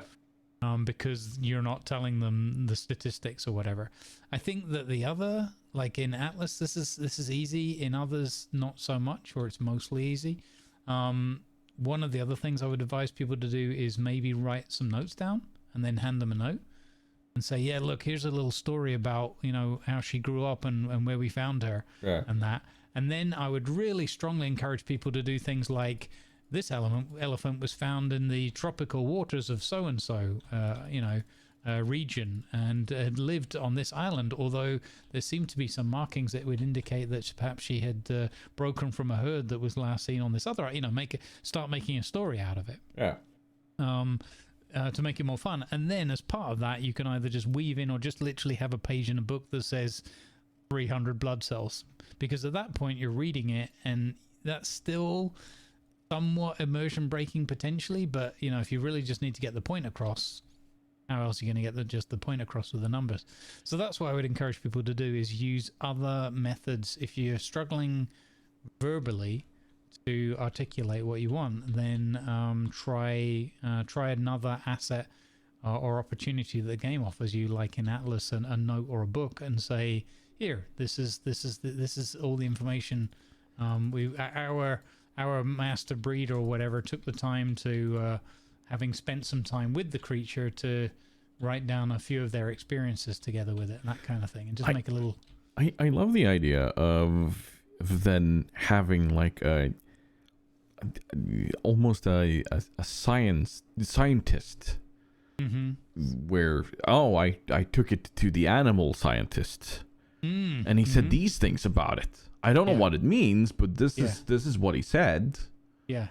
But like our breeder's pretty inexperienced, but she went to a specialist elephant breeder that's been doing this for years, and this is what they said. This is their report. The report that they wrote for us. Yeah, exactly. So and then you don't have to write a big chapter and verse. You can literally just put the numbers in the book and say that's their report or whatever, depending on if you made it up. It would be fun actually to meet people that were playing that role of the other of the the zoologist or something. Ja, hallo? That was part, that was part of ich their bin shtick. Hans, der Elephant Scientist, ja? Und dein Elefant hat Dreiecke. But what? Why does my elephant have what that sounds confusing. Ja, und ein Flammenwerfer. What? What, Hans? Are you sure? about that last bit. I am not a whale biologist. I am an elephant biologist. I do like to burn things. All right. I almost have an idea for something I can do in Atlas then. Oh, that would be funny. Just be that guy that travels around, a crazy scientist, and helps people understand their animals or something, Yeah. But you probably find a lot of use for it. He serves no other purpose. No, he can't build stuff. He can't sail. He can't kill. Like, no other purpose. Like, he's a scientist. That's it. Like, you know how they get. Your company's called AI Anti-Immersion. Or you only know if you know. Yeah, so I mean, again, people shouldn't like bust themselves off over it, but it would just be, there's ways to do it. The main way is just to be creative. Yes. And vary the language a little bit. But I do get it, and I have a significant degree of I guess tolerance is the right word. But there are times when I literally just turn and walk away because I'm like, oh, here we go again. All right. I don't want to hear a 5-minute spiel about how many claws the bear has or how many blood cells the elephant has and things like that. It's like, oh.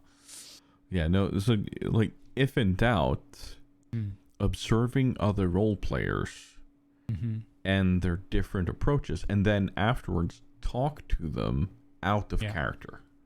Yeah. Like, send them a DM, talk to them, and say, okay, what else can we do about this? How else can we describe this in a better way? And especially reach out to experienced role players that have maybe done this in several different types of games, not just Atlas. Like we're talking that there are hardcore role players out there that used to play D&D, where metagaming is strictly forbidden, and how do you convey to another player how much HP you have left when you are in the middle of combat? Like, you can't have the healer ask somebody, are you low on HP? Do you need a heal? No, the healer needs to pay attention to damage rolls and so on and make notes, or he needs to rely on the players kind of talking to him in their turns and signaling, I'm feeling real weak here, Doc. Could you help me out? It's that sort of thing. So talk to an experienced role player about how they do things in different places, and it's a good question, because it's not an easy thing to do. Nope, it's not, and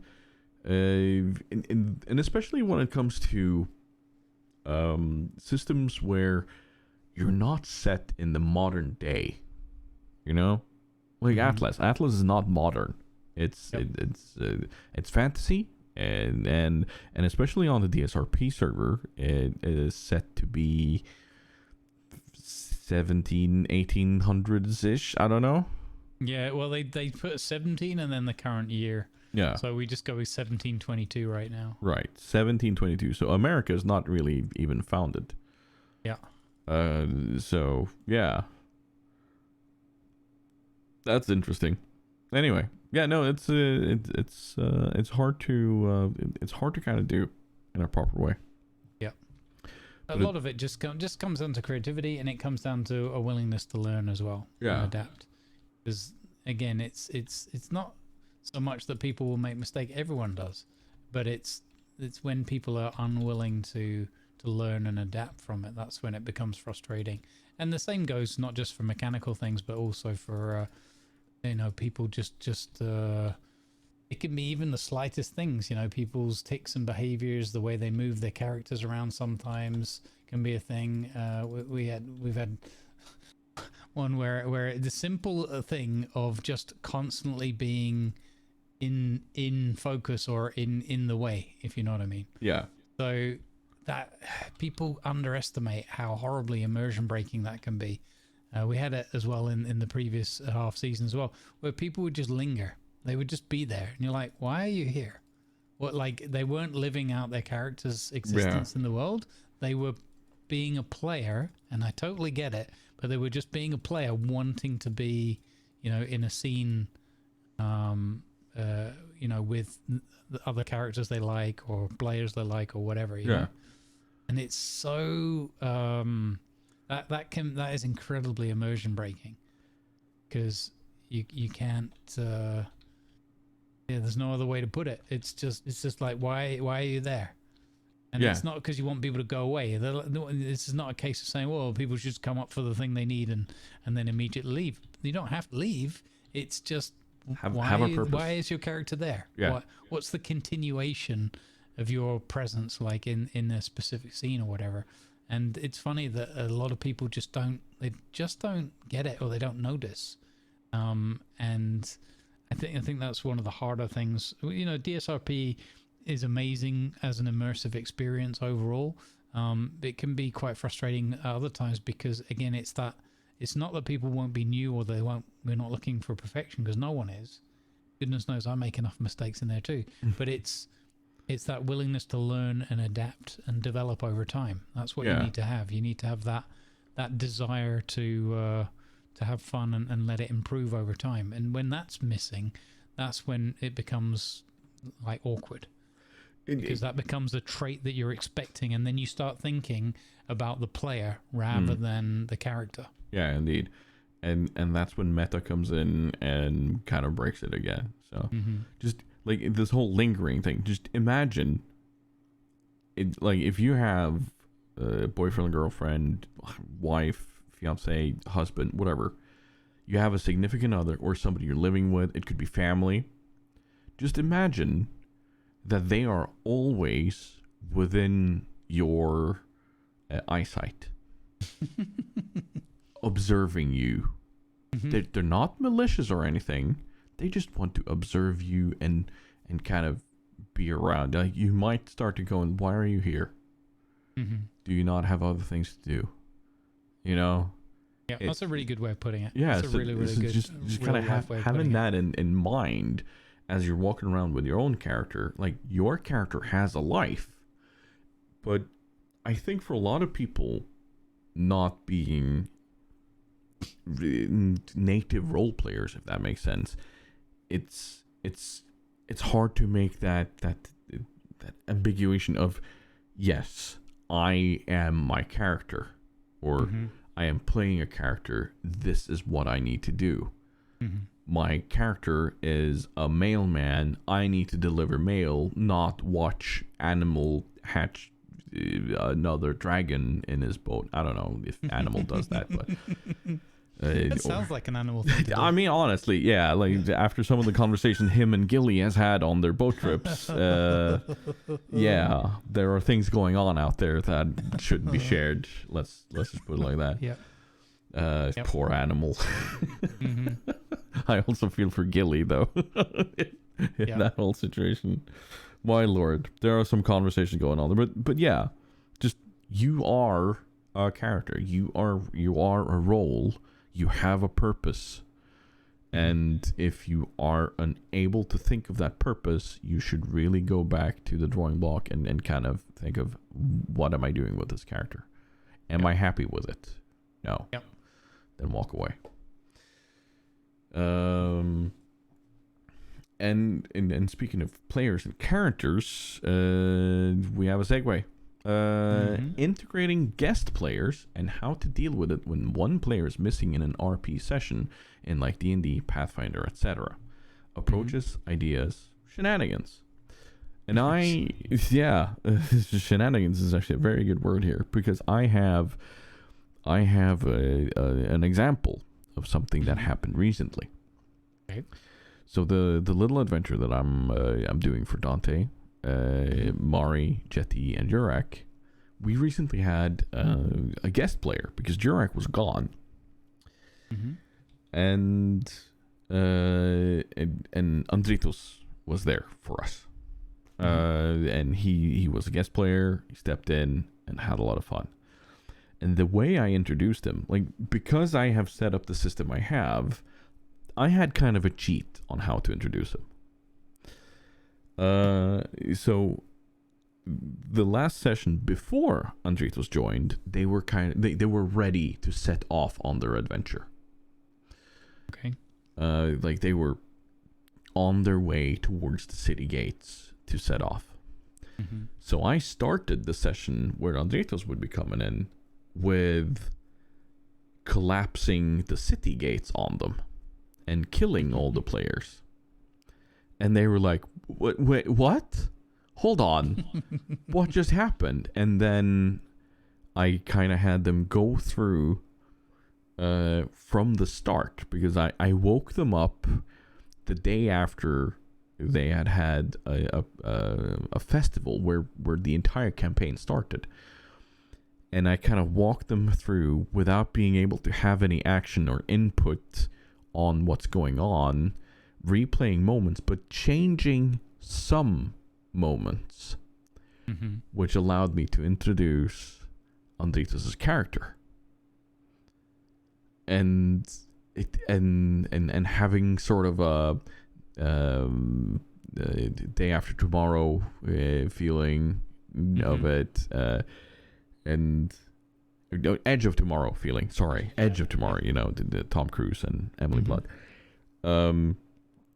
where suddenly they were in the player seat again, and kind of looking at each other, going, "What was that?" You know. But then there's this new character in front of them that they can then start interacting with, but he is fully introduced to the entire thing and is already ready to go, because he's like, yeah, I'm here, like this has been like this is why I'm here. To explain more, they had an interaction in the first session, or first or second session, where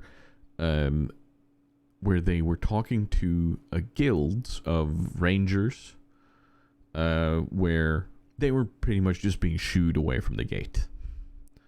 Mm-hmm. But during their kind of death lapse, to call it that, they had a conversation with the guild leader or the guard or whatever he is, and the character of Andritos was being introduced to them, that he will be there to help you. So they were sort of aware of it, but they were just kind of observing the entire trip forward, and that kind of allowed me to introduce him. And I have a way of then reintroducing Jurek when he comes back, without any issue. So, nice. so the use of magic is my answer. Mm-hmm. But again, it's all about that creativity, like you said, with game mechanics. Like, using your creativity as a DM is incredibly important when it comes to these things. So how would you do it? I would do it in a similar vein to what you've done. Well, okay, so I think there's three relatively straightforward go-to options. The number one, you've already gone through it, is magic. You literally don't have to explain anything, because it's a world full of magic. Yep. Unless you're role-playing in a world that doesn't involve magic, in which case, okay, then circumstance, coincidence, yeah. But in a D&D, Pathfinder, that kind of thing, and in a lot of these settings, you just call magic. In other words, some kind of bullshit. Yep. And that's why it happened. The number two, which is often mixed in with this one as well, I think, is location. So a good one can be, and I think this goes a long way to what you were describing, if I understood correctly, but they're suddenly somewhere else, or something shifts or changes. In your case, you drop rocks on them, you dropped a gate on them. So that gave you a perfect opportunity to, because firstly, that has the added advantage of like shocking them all and being like, oh wait, what? That's not fair. What was the roll for that? It was like there was no roll. It was a big gate. It was rocks that if they fell on you. So I think things like that, deaths or being saved from death or whatever, you know, you can do that kind of thing. You can make it a dream sequence that's somewhere, I guess, in between, or kind of location, and magic mixed in between, I guess. And the third one, which is can also work, but it depends on your setting. If you don't want to disrupt them on their path, but you've got a little segue or a little side quest for them or something like that, or even part of your main quest, you could do this. And that's just the happenstance of, like, you know, the traveler, the wanderer, the person that they run into. Like, you're walking along. This is one I'm sort of thinking a little bit on the fly, listening to what you said and thinking about a similar circumstance where, in the same way as you might introduce a story arc or a side quest or an NPC, you know, up ahead you see, give me a perception roll. Okay, one of you sees up ahead what looks to be a cart with one of its wheels that's come off. It looks as if the shackles of the horse or mule that were drawing this cart have broken, and the animal's been startled and has run off. You see a very dejected looking man just leaning with one arm against the wagon, kind of kicking the wheel, and you see he stubs his toe and hurts himself or whatever. And you could, the way I would probably try and build it up a little bit would be like, I would let it go on a little bit as if they're an NPC, until the point where they fully engage in conversation and start, you know, trying to suss this person out. And typically the players will be like, this person might be a murderer, let's be really cautious, and, you know, you get that kind of thing. Or it'll be the rogue thinking, how can I perhaps rob this person without them noticing, that kind of So and then at some point, like a little way into it, only a few minutes go by, but you then say, that's an interesting question. Here's, you know, so and so to answer the question. What do you and then you bring the person into the call and say, what do you think, Andridos? What would Tim, the down on his luck carpet salesman whose wagon's got a missing wheel and a missing mule, what would his answer be? And then you let them, and then they have that, oh sugar, this is being played, but this is not an NPC. This is so and so, you know. I like that kind of idea. So that's the way I would go with it. It's like a mixture of either, and you can mix and match all of those or none of them or whatever. You know, another one is like the magician who just pops out of nowhere. Wait, what am I doing here? This isn't. I'm supposed to be at the Temple of Light. Is this the Temple of Light? It's kind of like, you know, they're standing in a swamp next to the adventurers who've just survived a near-death fight against a giant crocodile or something like that. No, I'm pretty sure there's no temple. We've been in this swamp for 3 days. There's no temple here, dude. I don't know why, but I have this image of almost a David Tennant kind of guy mixed with Gandalf looking at a map. And turning around or taking down the map and seeing the party and going, wait, hold on,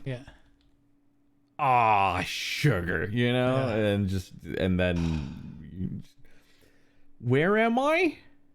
What are you guys doing? Exactly. How wait, so we're here, what? You know, wait, what year is it? That sort of thing. Exactly. So just if all else fails, just go with something absurd. There's always capture also. You know, you've been captured and separated. You don't know where this person is. However, it's there's a handsome stranger in the room together with you. Dealing with the player missing is a fun one as well. Somebody being away is.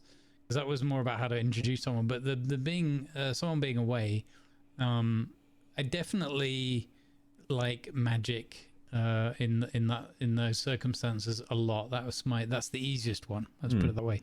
because then you have the thing of like someone they know or maybe someone they don't know, a rival, whatever, but they've been kidnapped, they've been, or a mage appears and goes, "Oh, that's funny. I thought you'd be taller. Never mind, you're coming with me." And then they just grab you and you're gone. Yeah. You know, so you make it some sort of like crazy archmage or whatever, so there's nothing that the party can do about it. The slight problem with things like that are that, you know, then the players have to adapt to that and stay in character and have their characters be like, what would they do? Because one of the things could be like the sensible character says, well, we're setting up camp here and we're just going to wait as long as it takes. That guy will be back. And then you need the other characters to be like, well, hang on, we're on this mission and we have to do this. So it depends. Like you could, I suppose that comes down to how you RP it out. Like, I need to borrow this one. He'll be gone for anywhere between 1 and 7 days. In the meantime, here, have these trinkets, and they throw down like some useful items that help them on their quest to make up a little bit of the gap of not having the other player. You know, and obviously as a GM, you just scale at the fights or the dungeon or whatever a little bit so that it only needs 3 players and not 4 or whatever if you don't have a replacement. So things like that are a good go-to. Other things we've done are someone got poisoned. And they were, you know, not dying. They got stabilized. That was maybe like a side quest for the party. Had to go and get something, some ingredients to get rid of a disease or whatnot. And the character themselves is just kind of out of action. So they're like around, but then they get taken to safety by the rest of the party or whatever, or somebody has to stay and guard them at night or whatever while the other 2 explore a old abandoned haunted house or something like that. And you know, and again, you scale the fights. And you allow the others to have some sort of degree of say in what's happening with the other character. So you can do it that way as well. Yeah. That reminds me of not too long ago, Neebs Gaming, famous for their Battlefield Friends animation. They started playing Generation Zero, which has a max of 4 players in it. But one of their normal players, he came down with a stomach bug and couldn't play. And so they introduced the entire episode where Simon was gone by starting with looking at a toilet and the other standing around going, "Simon, are you okay?" "Yeah, I'm not feeling very good. Let's just, you guys go on." And then hearing various toilet noises and such.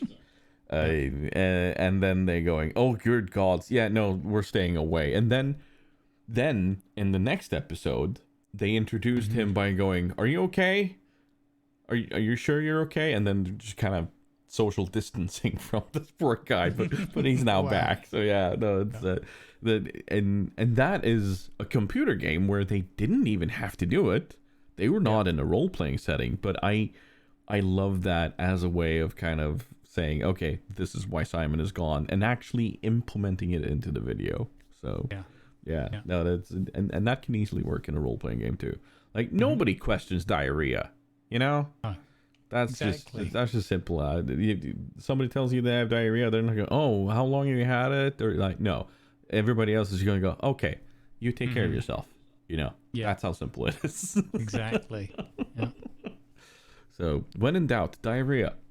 Oh God, why did I say that? Why did I say that? Hey, let's move on. 2 questions from the community. Let's get out of the shitty situation as quickly as we can. Wait a minute. That works on 2 levels. Shit has really hit the fan now. And we're about to be up a certain creek without any means of propulsion. Anyway.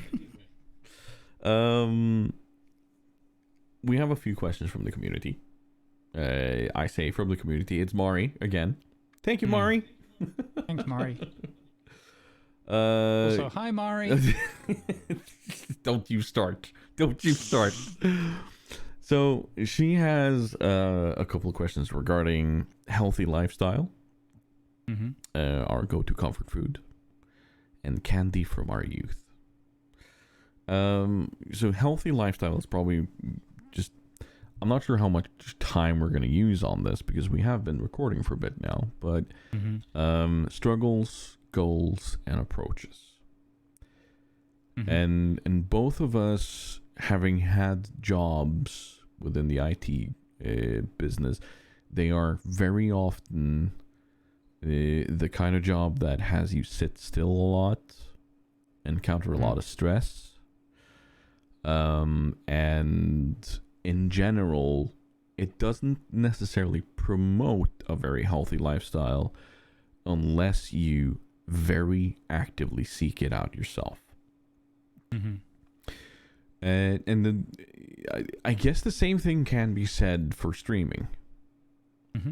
So for any streamer out there, and I'm feeling the after effects of this, and many other years of maybe neglecting, or rather not having a goal for how to take care of myself.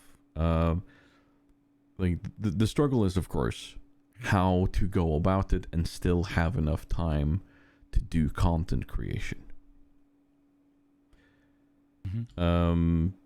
For some, it's easy because for some people can just integrate it directly into their streams and stream their workouts or the prepping of food or whatever. But for us, I don't think that's really something that's conducive to our streams as such. So the struggle mainly for me is time, having enough time to actually do it. I mean, ADHD on top by all means, but that's a different chapter and I won't go into that now. But time is the real constriction here. Like, what about you? Yeah, for me, it is. I would describe myself as someone who's always gone through cycles of I'm very kind of all or nothing in things typically. So when I've been very active and into a lot of sports and things, that's often gone to the point of like, either injuring myself or getting injured by somebody, that kind of thing. But it's led to all sorts of things like being quite large and heavy because of a lot of weightlifting and stuff like that, and to being very light and whatnot because of doing like really excessive amounts of cardio and not much else. So and then everything in between, where you have these periods where your body just says, I need a break, and then you start taking a break, and then it's like, I also need that chocolate bar, whatever else. So, typically not so much the sweet things, but like, having people that are absurdly good cooks that can cook you, for example, can be really dangerous for your health and fitness regime, because it's like, just one more bite or just a little bit more in that bowl, kind of situation can occur. So how do I try to counter it? So when I went full-time streaming, one of my sort of promises to myself was to also watch my health, mentally and physically. I have not done as well as I would have liked to. However, in certain regards, I've had some discipline and been able to kind of get myself back on the bike, so to speak, when I haven't really felt like I would have done otherwise. So it's a bit of a mixed bag experience for me so far. I have dealt with, and I am still dealing with some additional like health complications that are not like super serious, but they're highly irritating and inconvenient, like ankle injuries and knee pains and stuff like that, and a couple other things that just kind of are chronic, and that's highly a little bit not so much debilitating. Well, let's put it this way, like in some cases I can't even sit at the computer for like a few hours and be comfortable, because I'll literally sit there for like an hour and be like, okay, I need to get up and move around again, and then I get up and move around, and then something else is hurting, and I'm like, and I'm not trying to make that into like some sob story, not at all, but it's because we all deal with these things in one way or another at some point. And I definitely don't have it super bad like many others do, but what I found is that what worked well for me for quite a while during the pandemic, ironically, was just getting out for a walk in the fields, and there's no one around anyway, so that worked well. What's working for me this year so far, the last 3-4 months, is have an old exercise bike here that I have near my table. And since I moved to this other larger room and I have the table that can go up, what I do is I move the table up like I did this morning on my day off. There's no excuse. The bike is literally right there, so I have to walk past it every time I go to and from my desk. So therefore, I look at it and I'm like, if I haven't done that today, then that's niggling away in the back of my mind, like, you know, you didn't. What was your excuse today? So 9 times out of 10, that means I'm getting on my bike, typically before the stream, getting my morning started, getting the blood flow and everything, and that makes me feel better. So I think it's finding something where you're not really tricking yourself, but you're taking away some of the excuses. And I'm like sometimes I'm like 10-15 minutes late to start the stream and that, and it took me a long time to get out of the habit that I was still had carrying over from my workaholic days, where, you know, you don't want to be late for a meeting, you don't want to be the one that's not there when they need to be for a certain activity or whatever. And it suddenly occurred to me, because funnily enough, because people were trying to tease me about it in the chat saying, oh, you're late or whatever, and I just suddenly realized one day, it's so stupid, but I didn't thought about it. I was like, you know what, I set my own schedule now. So I will, like the Gandalf thing, I will literally arrive and leave when I want to, within various parameters. So that kind of helped me, and I'm still getting used to that, but like breaking that cycle of like, oh, you're late, no, I'm just here now, and you can either enjoy that with me or not. But you can't, you know, if you try and tease me to make me feel bad about it, that ain't gonna work no more. So going back on track, it's for me, it's about making sure that I set the parameters up to not allow the excuses that are many to creep in and stop me from doing what I know what would be better for me. There are days where I'm literally like, okay, I feel like a wreck, I'm aching, something's not right. There is no point in doing exercise ABC or whatever, because you're in an overdoing it, you're dehydrated, you're gonna pull a muscle, whatever, you know, skip it. Because I think there's a difference between having a recovery day and a cheat day. People say cheat day, don't say cheat day. Think of it as you're giving yourself a day to recover. Now, if you have 5 recovery days in a row and you're not really injured, okay, you've probably gone into cheats mode, right? But the only person you're cheating is yourself. Yeah. So I mean, the whole of life, the entirety of it is predominantly a competition with yourself, right? And your psyche, or whatever you want to call it. So that saying that and being aware of that is one thing, and being able to deal with it is something very different. And we all have a good day and a bad day, or even a good and bad moment during the day. So one of the other things I do in terms of diet is I don't let myself get a lot of the nice treat things or whatever, because I don't really need them. If I'm really honest with myself, I don't really enjoy them. I'm not a big foodie anyway, so I'm not going to really super enjoy them. You know, I'll enjoy the moment, but it's like, okay, I had that snack bar, cool. And, you know, it's not that big of a deal for me. So what I found is, like in today's shopping run, which I managed to do on my day off, so I'm pretty chuffed with myself on that, was like, I just don't pick up a lot of those things. So I was getting to the counter and walking past like all the biscuits and stuff like that, because they put all that knick-knack stuff on the way out, right? Obviously. And I'm looking at it and I'm like, you know, I haven't really picked anything up that I can just grab a quick snack or whatever. And I was like, that's because I don't need those things. Because I was on the exercise bike this morning feeling pretty good, and I want to do that again tomorrow morning, and I need to drop a few pounds and take, not in that, well, you know, it would be healthier to be several kilos lighter, that's for sure. But it's more about the movement. It's more about feeling healthy. It's more about taking the pressure off my joints and things, and just, you know, and feeling that degree of comfort. I'm never going to be super comfortable.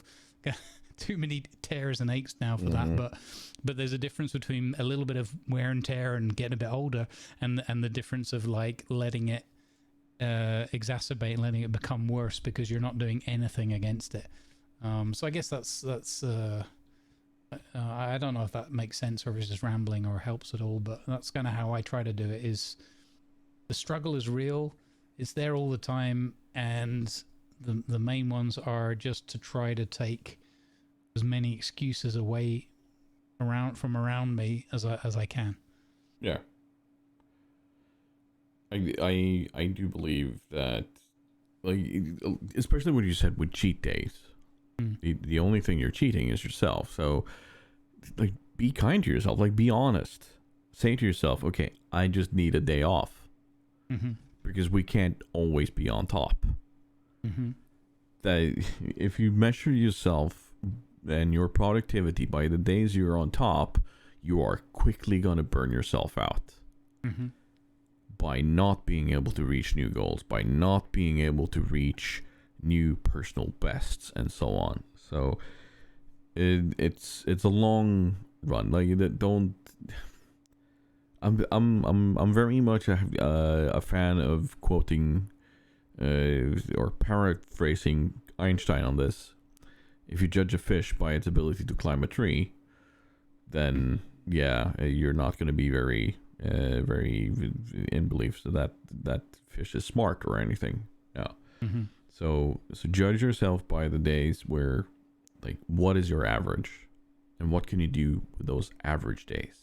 What is the change that you can make in those days? And Lord knows I struggle enough with ADHD and having those things work against me. So I need to find something that helps me with that. For others, it's going to be different.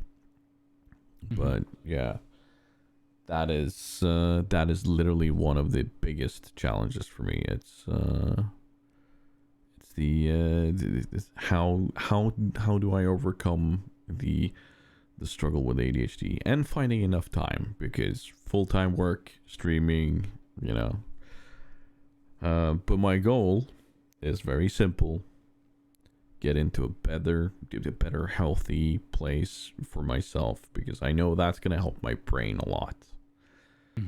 And how do I approach that? With wild enthusiasm. But it's for me, I know I keep saying that ADHD is an extra struggle, and honestly it is, because for a neurotypical person, not having to deal with RSD is rejection sensitive dysphoria. The insane feeling of regret or having failed, even on something that is perceived as a slight. It can come from your own brain. It doesn't even have to come from somebody else saying anything about you. It can be your own brain tricking you into thinking that you have failed. That can often lead to a longer bout of guilt and the need for your brain to refill its dopamine, because RSD, like an episode of RSD, can really utterly fuck with your dopamine and serotonin levels. Dopamine and serotonin are the chemical drugs in your brain that allow you to do things. And when you hit those dumps, one of the easiest ways of refilling and refueling those is comfort food. Comfort food is often chock full of carbohydrates and sugars, and that kind of leads into a catch-22 of your brain learning that, oh, we're happy when we eat this. We need to eat this more often. And that's an issue, because then suddenly comfort food is no longer comfort food. It's your go-to, like it's your day-to-day food. I really wish I could say that I have comfort food, but I mean, what used to be my comfort food when I thought I had a normal life was any Italian food. You know, lasagna or a big plate of spaghetti with some nice sauce and some good chunks of meat in there, and a nice glass of wine on the side. Maybe some grissini or garlic baguette or something to just add some bite. But then that quickly became the normal. So comfort food for me is now stuff that my mom would used to make when I was a kid. Like these giant meatballs and this hearty brown gravy together with potatoes. It may sound super simple, but that is suddenly comfort food for me. What's your comfort food? I was thinking about this earlier when I read the question. So, don't really know what I would describe as a comfort food. What I guess when I really think it through, what I really enjoy the most, which I feel is relatively healthy, is just a really simple bowl of oatmeal. I'm a real sucker. I start every morning. That's my go-to. That's my slow release carbs or whatever. So it'll just power me for a few hours.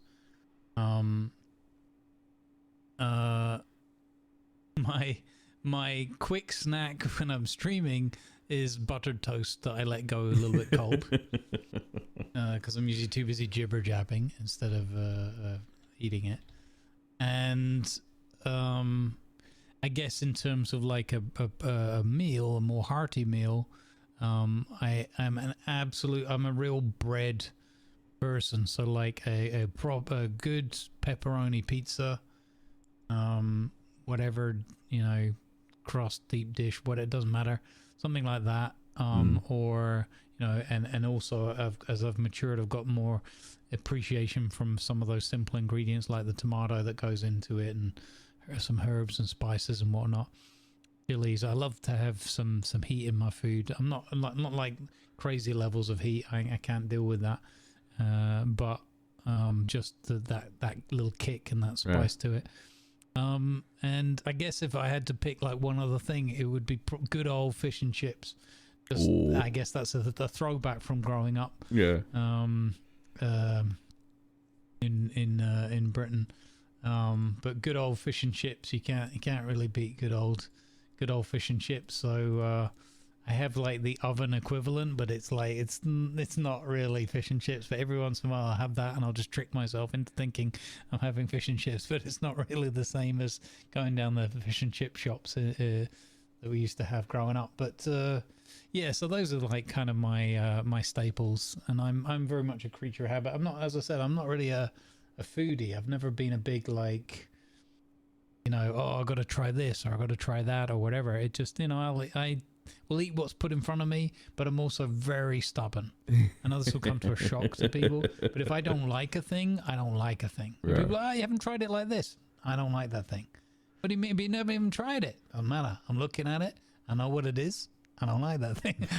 I'm incredibly stubborn like that. So sometimes I'm sure I've mixed out on a few things and I've been pleasantly surprised on other occasions, but 9 times out of 10, I'm usually right. If I think a thing's not going to agree with me, I'm pretty good at spotting it.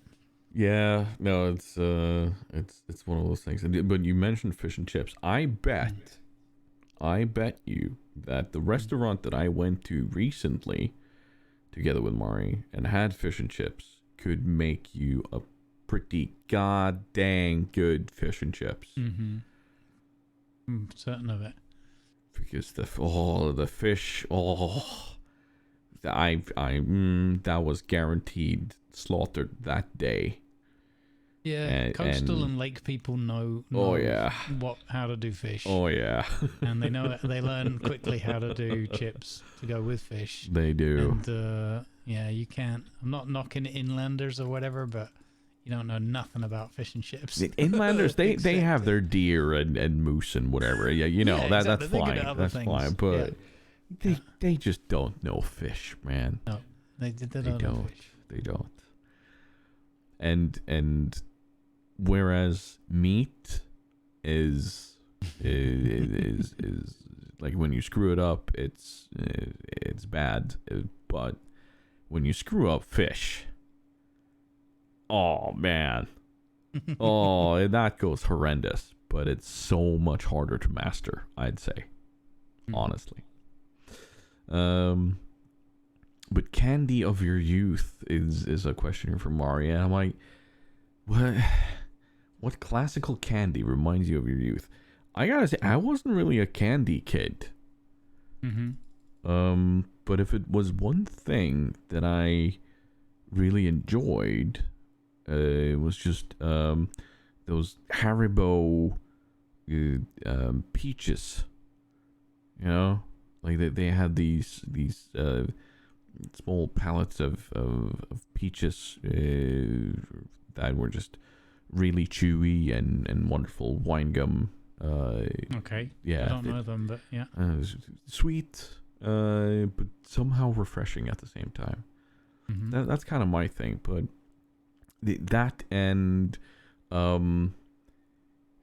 something that we would call it's kind of like a lollipop, or a sucker. Like it's a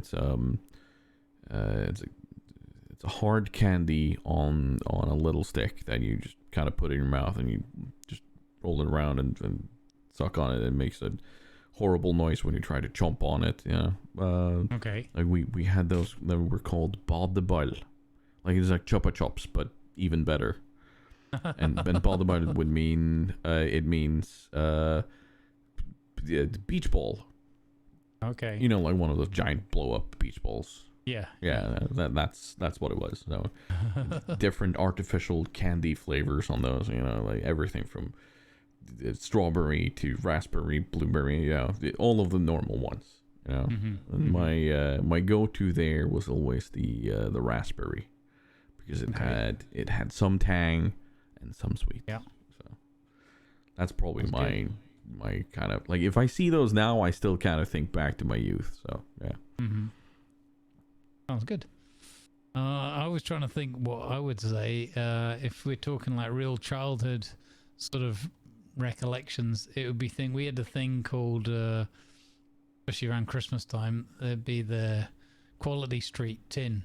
So like tin's not part of the name or anything. That's just literally what it came in. It came in. So it was a massive tin full of like all sorts of different chocolates and stuff, and there'd be like hard sweets in there, chewy sweets in there, like caramel ones and all sorts, and everyone like had their favorites and their go-to.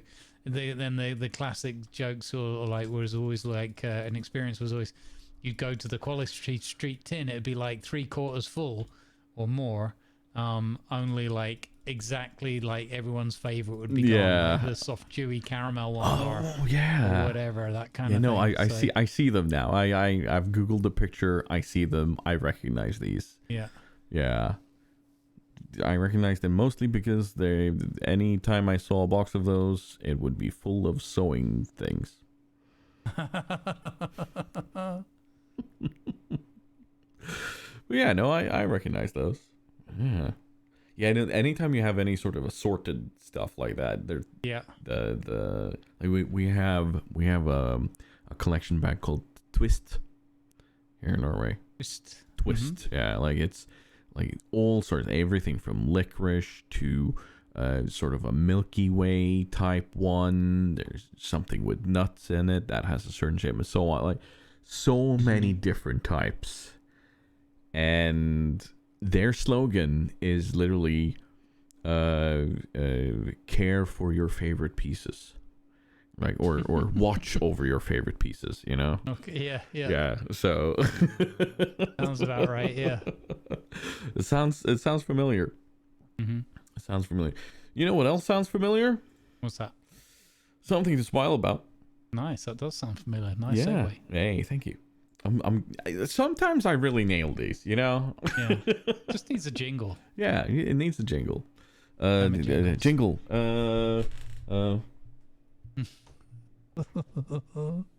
What? Wait. Oh, that's right. I turned down the sound.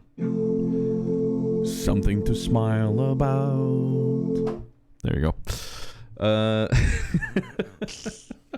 This is gonna be quick for me. On Thursday, the 1st of September, I will be leaving for Tigertown. Tigertown is also known as Oslo. In origin, we say TigersDen when we talk about it. I have no idea why, but there is a giant tiger on the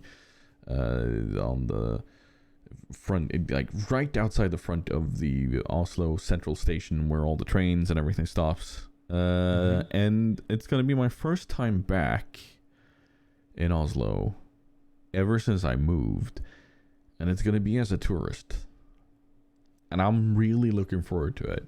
Like, I'm gonna have my girlfriend there, but I've also messaged so many people saying I'm coming to Oslo, and people be genuinely excited, like, oh my god, we need to meet. Like, and having that feels good. It's like it's going back to a place that I've had, like, for so many years associated with stress and a lot of stress in general.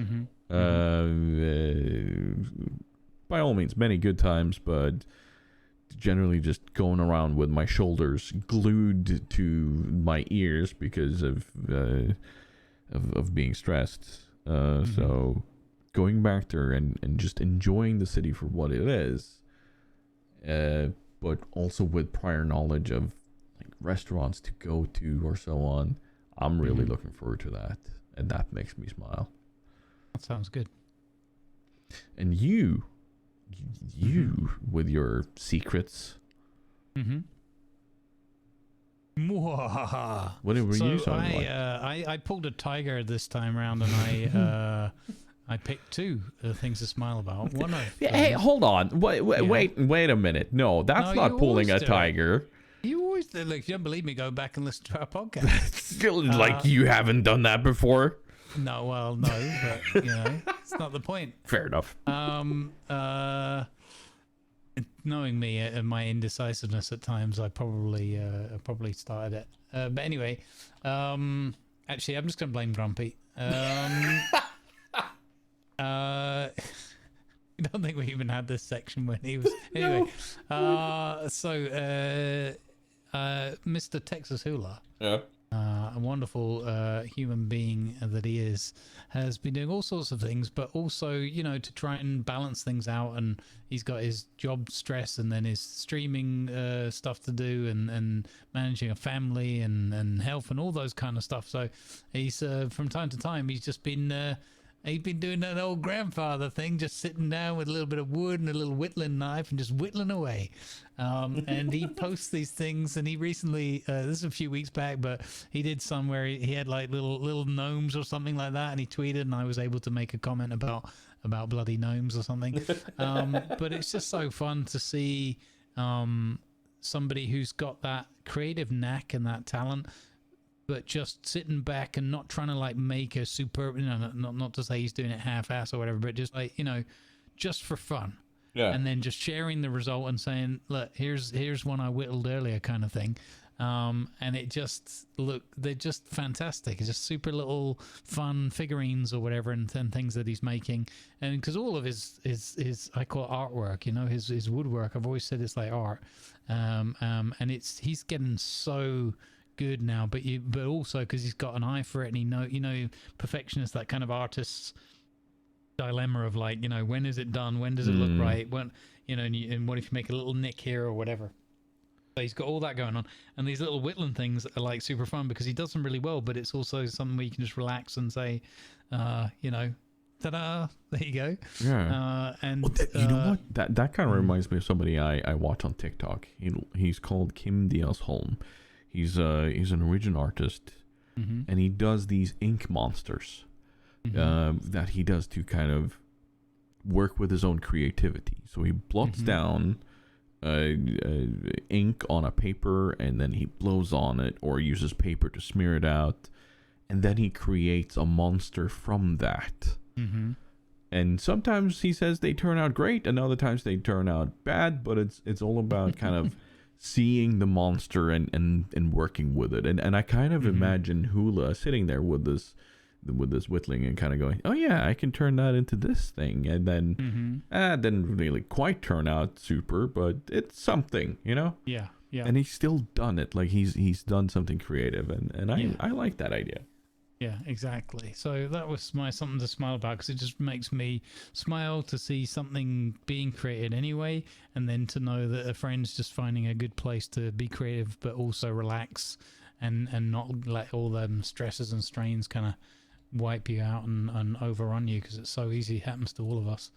So that was my one. And then my secret one, which feels like it needs some sort of dun dun dun or whatever, is actually just you and Mari, and you having so much fun together. And in particular, just to pick a specific point, but I was lurking away like a champ on your little cooking and kitchen and whatnot, and just seeing you two just having a laugh and smashing a few things on the floor and whatnot, and just feeling those good vibes and seeing you guys enjoying each other's company and being able to just chill and do some IRL stuff, which I know is not always the easiest thing to do either when you're used to doing the whole at the computer setup or whatever. So there's all sorts of layers of anxiety and stresses and things and whatever. I know what I would go through for that sort of thing. So I was just really chuffed to see you guys just having fun, and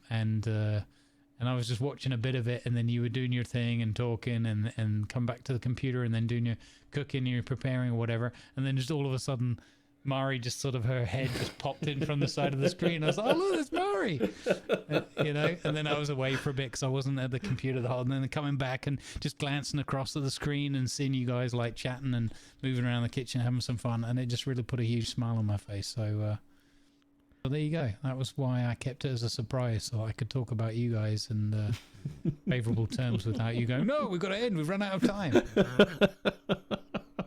It's as if you know me. Weird, huh? Strange that when we've done 1.5 years of exit to port now, actually over that, and wow. I'm just kind of thinking back. It's been a hot minute, Grumbles. Yeah, sure has. Man, when am I going to send you your Book of Grudges? Oh my god, I knew you'd bring that up. That is so stupid that all I need is a PO box. I'm going to write down that as a grudge in it for you. You should. That would be funny. That would be a good inscription on the inlay. Well, they're so stupid at the post office that I made all the effort to go to the post office, and they were like, oh yeah, you can only do that online. The woman works here at the post office, but she does her own thing and it all goes through the website. And I'm like, what? And then, of course, because I'd already tried the website once before, I was like, okay, I don't understand it. Not as in the language, but I just didn't see where I was supposed to be clicking or whatever. I have to try that again. This will be the first entry. I will make a renewed effort. Yeah, this will be the first entry. To whomever it may concern. These are the voyages of the SS Grumbles. May you grudge wherever you go, and it all started with actually getting the Book of Grudges to Grumbles. Rustlin', fusslin' Grumbles. You know, it'll be something like that. I don't know. Sounds appropriate. Speaking of appropriate, we are at a good length here, I think. Mm-hmm. 2.5 hours. I'm so glad we didn't open this by saying it's going to be a shorter episode or something like that. No, we would have just been called out. It failed last time, so you know we're just gonna go with whatever. Mm-hmm. Thank you everybody for listening in. as always, if you have any comments, leave them here on YouTube or on Discord or on Twitter or wherever you may be able to reach us. If you have any questions, if you have anything you think of during this 1 month until the next one, just hit us up. We will make notes, or try to, and then we'll go through them in our editorial meeting. If you have any suggestions for viewers or guests or whatever, feel free to hit us up.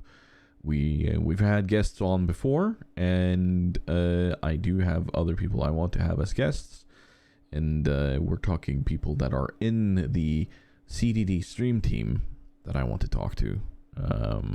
Dino, who's on one hell of a journey. I want to talk to Shelby, who has had one hell of a journey and is an overall fantastic guy. I want to have Grumpy back. We've said he has a permanent spot here by all means, but we haven't really extended out and said, hey, do you want to join us for an episode? I want to have Greifer. There are so many people I want to have on this podcast, but we just need to make time.